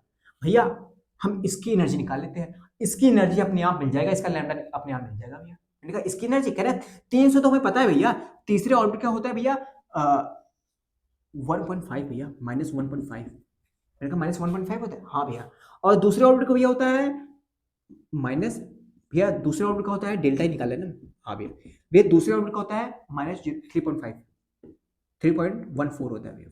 हाँ, तो जब इसको करोगे ये आसपास कितना आ जाएगा, ये प्लस में हो जाएगा पूरा, हाँ ये प्लस में हो जाएगा, ये 2 पॉइंट समथिंग 2.0 कितना आएगा देख लो भाई, 0.28 आ जाएगा ना, 0.28 नहीं, कितना आ रहा है 1.89, 1.89 आ रहा है, हाँ 1.89, ये हमें पता चल गया भाई 1.89 आ रहा है। मैंने कहा तुम्हें ये पता चल गया, ये तो तुमने हाइड्रोजन का निकाला है, हाँ भैया हमें पता है इतनी एनर्जी इतना भी ये भी निकालेगा भैया, ये इक्वी एनर्जी का कॉन्सेप्ट हो गया, हमें ये पता है, और हमें लैम्डा पूछा है भैया 12,400 डिवाइड बाई 1.89 कर देंगे, आराम से लैम्डा मिल जाएगा। लैम्डा किस में था, एंगस्ट्रॉम में है, हाँ, और ये एंगस्ट्रॉम में आएगा भैया, आसान हो गया ना। इक्वी एनर्जी का कॉन्सेप्ट का एप्लीकेशन लगाओ कि अगर हमें लिथियम का नहीं पता है, एक काम करते हैं इसको आसान कर लेते हैं, ये भी किसी के साथ इक्वी एनर्जी ट्रांजिशन रखता होगा, हम एक काम करते हैं, हम कंपेयर करते हैं हाइड्रोजन से, हाइड्रोजन सबसे बेस्ट है। हाइड्रोजन का लिखा मैंने डिवाइड किया 9 को इसके जेड से डिवाइड किया, 9 3 आया, 6 को डिवाइड किया 3 से, ये 2 आया। मैंने कहा इसको तो हमें पता है, इसका एनर्जी हम निकालेंगे, और इसकी एनर्जी निकालेंगे तो इसका लैम्डा निकालेंगे। अब कोई तुमसे बोलेगा भाई तुमने लैम्डा इसका निकाला, तुम बोल देगे भैया नहीं हमें पता है ये इक्वी एनर्जी ट्रांजिशन रखता है, इतनी एनर्जी ये भी निकलेगा, इसका फोटोन दोनों का फोटोन सेम होगा। सो दोनों फोटोन सेम तो होंगे क्योंकि एनर्जी भी बराबर आएगी और दोनों का लैम्डा भी सेम होगा। आई थिंक सही हुआ।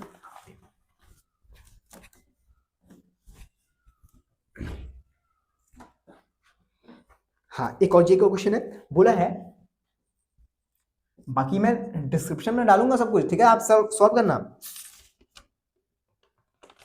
हाँ, बोला है find out the potential energy, बहुत आसान है चिंता मत करना, find out the potential energy of atom of N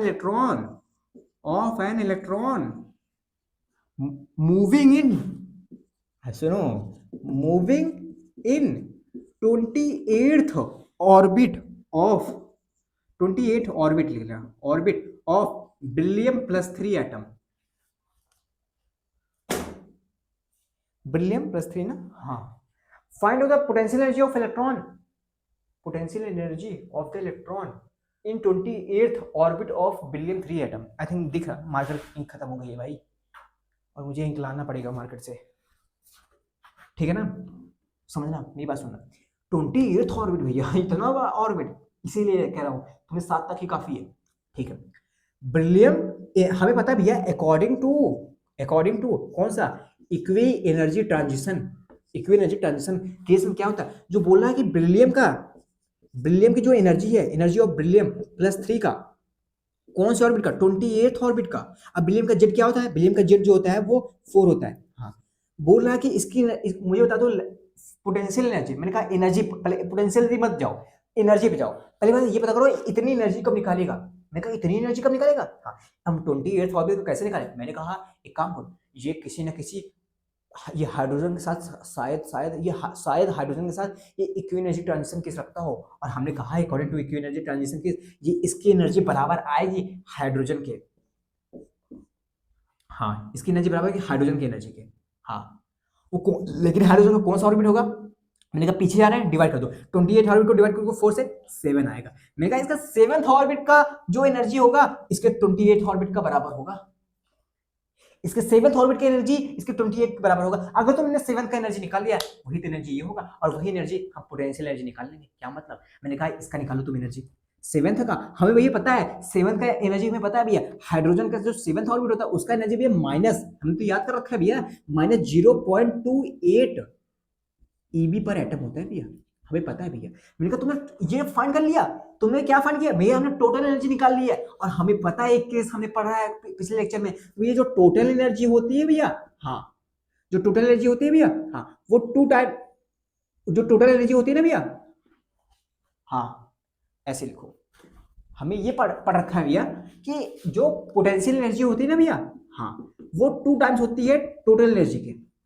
अच्छा, हमें पढ़ रखा है, हमें मैं बताया था तुम्हें पिछले लेक्चर में, जो पोटेंशियल एनर्जी होती है वो 2 टाइम्स होती है टोटल एनर्जी की। और हमने क्या निकाला है? टोटल एनर्जी निकाला है। तो पोटेंशियल एनर्जी निकालना हुआ तो क्या हो जाएगा?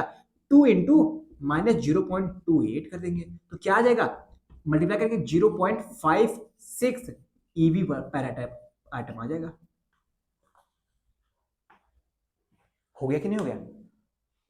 पोटेंशियल एनर्जी निकाल दी कि नहीं निकाली? ये 28 और फालतू है, ये जेई का क्वेश्चन है और तुम्हें डिस्क्रिप्शन में डालूंगा क्वेश्चन, तुम जाके चेकआउट करना और बताना कि भाई साहब एक्सप्लेनेशन कैसा था। और हर आज तो मैंने ज़्यादा कर दिया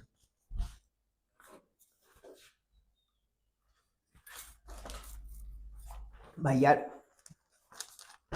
यही होता है भाई, यही होता है और कुछ क्वेश्चन बचे ही नहीं है। साइड आउट तो ले लिया हूँ, वही समय। हाँ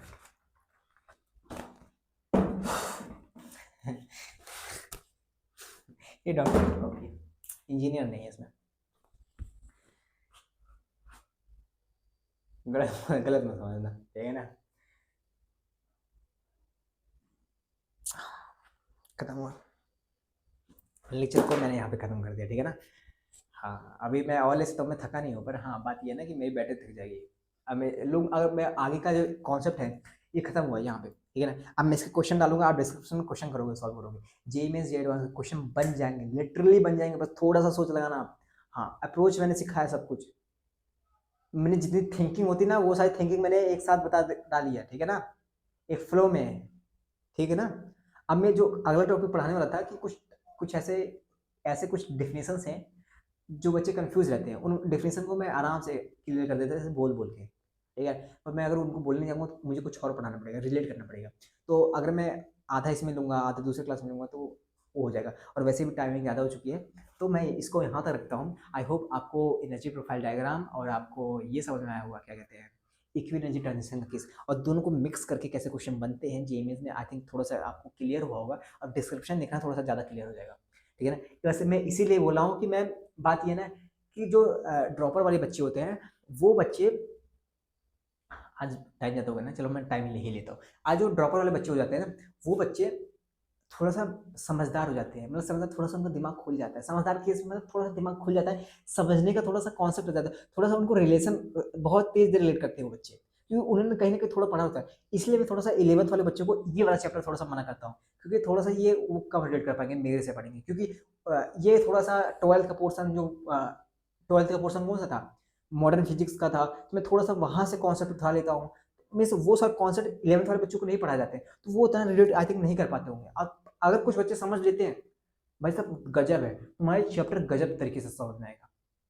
आप समझ में आ रहा है ना? हाँ, तो तुम अगर और बात ये ना कि 11th वाले बच्चे अगर बैच से पढ़ते हैं ना, कोई अपने बैच से, तो उनके पास बोर्ड होता है, स्मार्ट बोर्ड, उनको सब कुछ क्लियर दिखता है, अच्छे से विजुअल होता है, वो हर एक चीज़ सीक्वेंस वाइज करते हैं, क्वेश्चन पे कोई डीपीपी मिलता है उन्हें, डीपीपी हालांकि मैं देता हूँ, मेरा डीपीपी अच्छा होता है भाई, अच्छा लेवल का होता है, तो मैं अच्छे से बनाता हूँ। मेरा डीपीपी अच्छा लेवल का होता है भाई, तुम जेईई में और जेईई से डायरेक्टली पीवाईक्यू डाल देता हूँ डीपीपी में, ये नहीं कि मैं छोटे छोटे क्वेश्चन जो जो पढ़ा है बस वही। हाँ, जो पढ़ा है वही क्वेश्चन जेईई मेंस के देखो, जेईई एडवांस के क्वेश्चन होंगे दोनों के, सॉल्व करना आप। तो 11th वाले बच्चे थोड़ा-सा मतलब कि कम उनको उतना नहीं सब पढ़ा जाता आई थिंक शायद ऑनलाइन के बैच में। उतना ही दिया जाता है जितना आसान हो शायद और मैं गलत भी हो सकता हूँ, मैं गलत हो सकता हूँ। ठीक है ना? हालाँकि गर्मी बहुत ज़्यादा है यार गाँव में, शहर में तो और ज़्यादा होगा क्योंकि वहाँ पे इतना पेड़-वेड़ नहीं होते होंगे। तो और ड्रॉपर वाले बच्चे थोड़े-से डिप्रेस होंगे। मैंने कहा हाँ, मैं ठीक है, जो भी है सब कुछ चल रहा होगा। कुछ बच्चे बहुत ज़्यादा पढ़ने में स्मार्ट होंगे पहले, अब ड्रॉपर के केस में आके उन्हें ऐसा लग रहा होगा भई हम है ही नहीं। मतलब कि ऐसा कह सकते हैं कि जो हकदार थे सब अंदर के, उनको किनारा भी ना मिले तो अफ़सोस तो होता ही है। पर ठीक है यार, ये सबके साथ होता है। लिटरली मेरे साथ भी ऐसा ही कुछ है। अब मतलब बहुत सारे बच्चों के साथ ऐसा होता होगा। ठीक है ना? तो मिलते हैं नेक्स्ट वीडियो में, तब तक और हाँ, तुम्हें गाँव दिखाऊँ अपना? एक्चुअली मैं गाँव में रहता हूँ। लेक्चर खत्म हो गया है। शाम हो गई है, 6 बज गए हैं, पर मैं तुम्हें दिखाना चाहता हूँ कुछ, ठीक है ना? वीडियो को निकालता हूँ। देख रहे हो, एक लाइट यहाँ लग रखी है। रूम, ये रूम है, ठीक है ना? ये रूम है, पपीता में रखे हैं और ये देखो, ये हो गया शाम, ठीक है ना? शाम इसलिए विजिबल नहीं है, कैसे विजिबल करो? ये मेरा घर है। अरे सर, लाइट नहीं जलती, लाइट से क्लियर नहीं होगा, अंधेरा होगा। ये देखो पत्थर लगा हुआ है, ये मेरे अंदर का घर है, आंगन का है। आंगन के बीच में मिट्टी वाला केस है, तो मैंने वहाँ पे वो पेड़ लगा रखा है। और ये देखो चारों तरफ जंगल ही जंगल दिख रहा है। विजिबल क्यों नहीं है? अंधेरा दिख रहा है यार, काफ़ी दिख रहा होगा ना? जंगल ही जंगल है, जंगल जंगल जंगल जंगल जंगल जंगल। ये मेरा कमरा है। ये एक सेकंड ना, मैं प्लीज़ मैं सही करता हूँ कुछ, शायद विजिबल हो जाए। नहीं हो रहा है भाई। हाँ, थोड़ा सा शायद हो रहा है। हाँ, हो रहा है, हो रहा है, हो रहा है, हो रहा है, हो रहा है, हो रहा है, हो रहा है। ये ये देखो, अब इतना उजाला नहीं है, पर मैंने मोबाइल से शायद उसकी ब्राइटनेस बढ़ा दी है। ये दूसरे का घर है, ये मेरा घर है। ये एक्चुअली में ये होगा, ये मेरा आंगन है अंदर, ठीक है ना? ये मेरा कमरा है, मैं जहाँ पे पढ़ा रहा हूँ। लाइट अंदर जल रही तो दिख रहा है तुम्हें। और पेड़ ही पेड़ है इधर, उधर आंवले के पेड़ हैं, उधर आम के बाग है पीछे साइड में। क्लियर नहीं होगा, हाँ।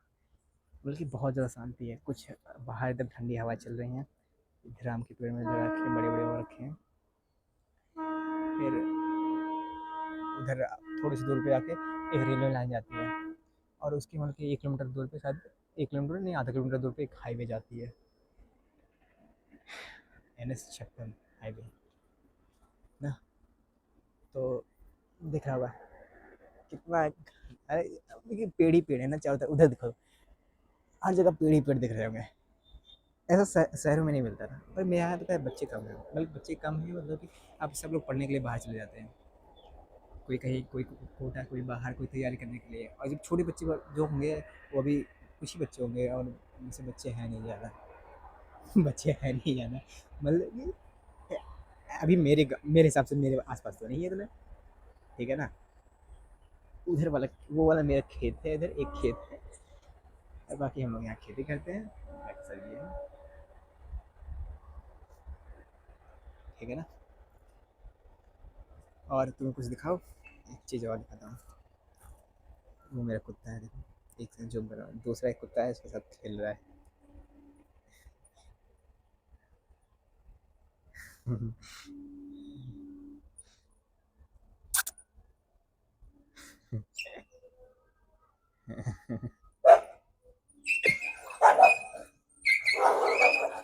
ए, धर, धर, धर,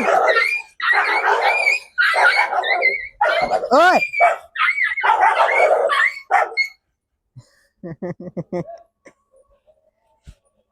ए, हाँ। वो छोटा था यार कुत्ता। 。 है। 。 。 । 。 । 。 । 。 । 。 । 。 । 。 । 。 । 。 । 。 । 。 。 । 。 । 。 。 । 。 。 。 。 。 。 。 . 。 。 . 。 。 . 。 . 。 . 。 . 。 . 。 . 。 .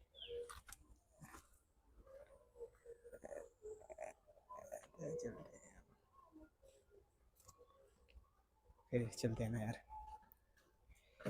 मतलब कि वो था, मतलब कि वो छोटा सा कुत्ता था, वो छोटा सा कुत्ता, उसको उसको लग रहा था कि उसे जाके वो डर के मारे लड़ रहा था उससे, समझ रहे हो?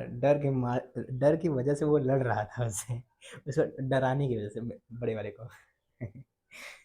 चलो ठीक है फिर, मिलते हैं नेक्स्ट वीडियो में, बाय बाय, ठीक है ना, फिर बाय बाय, ओके।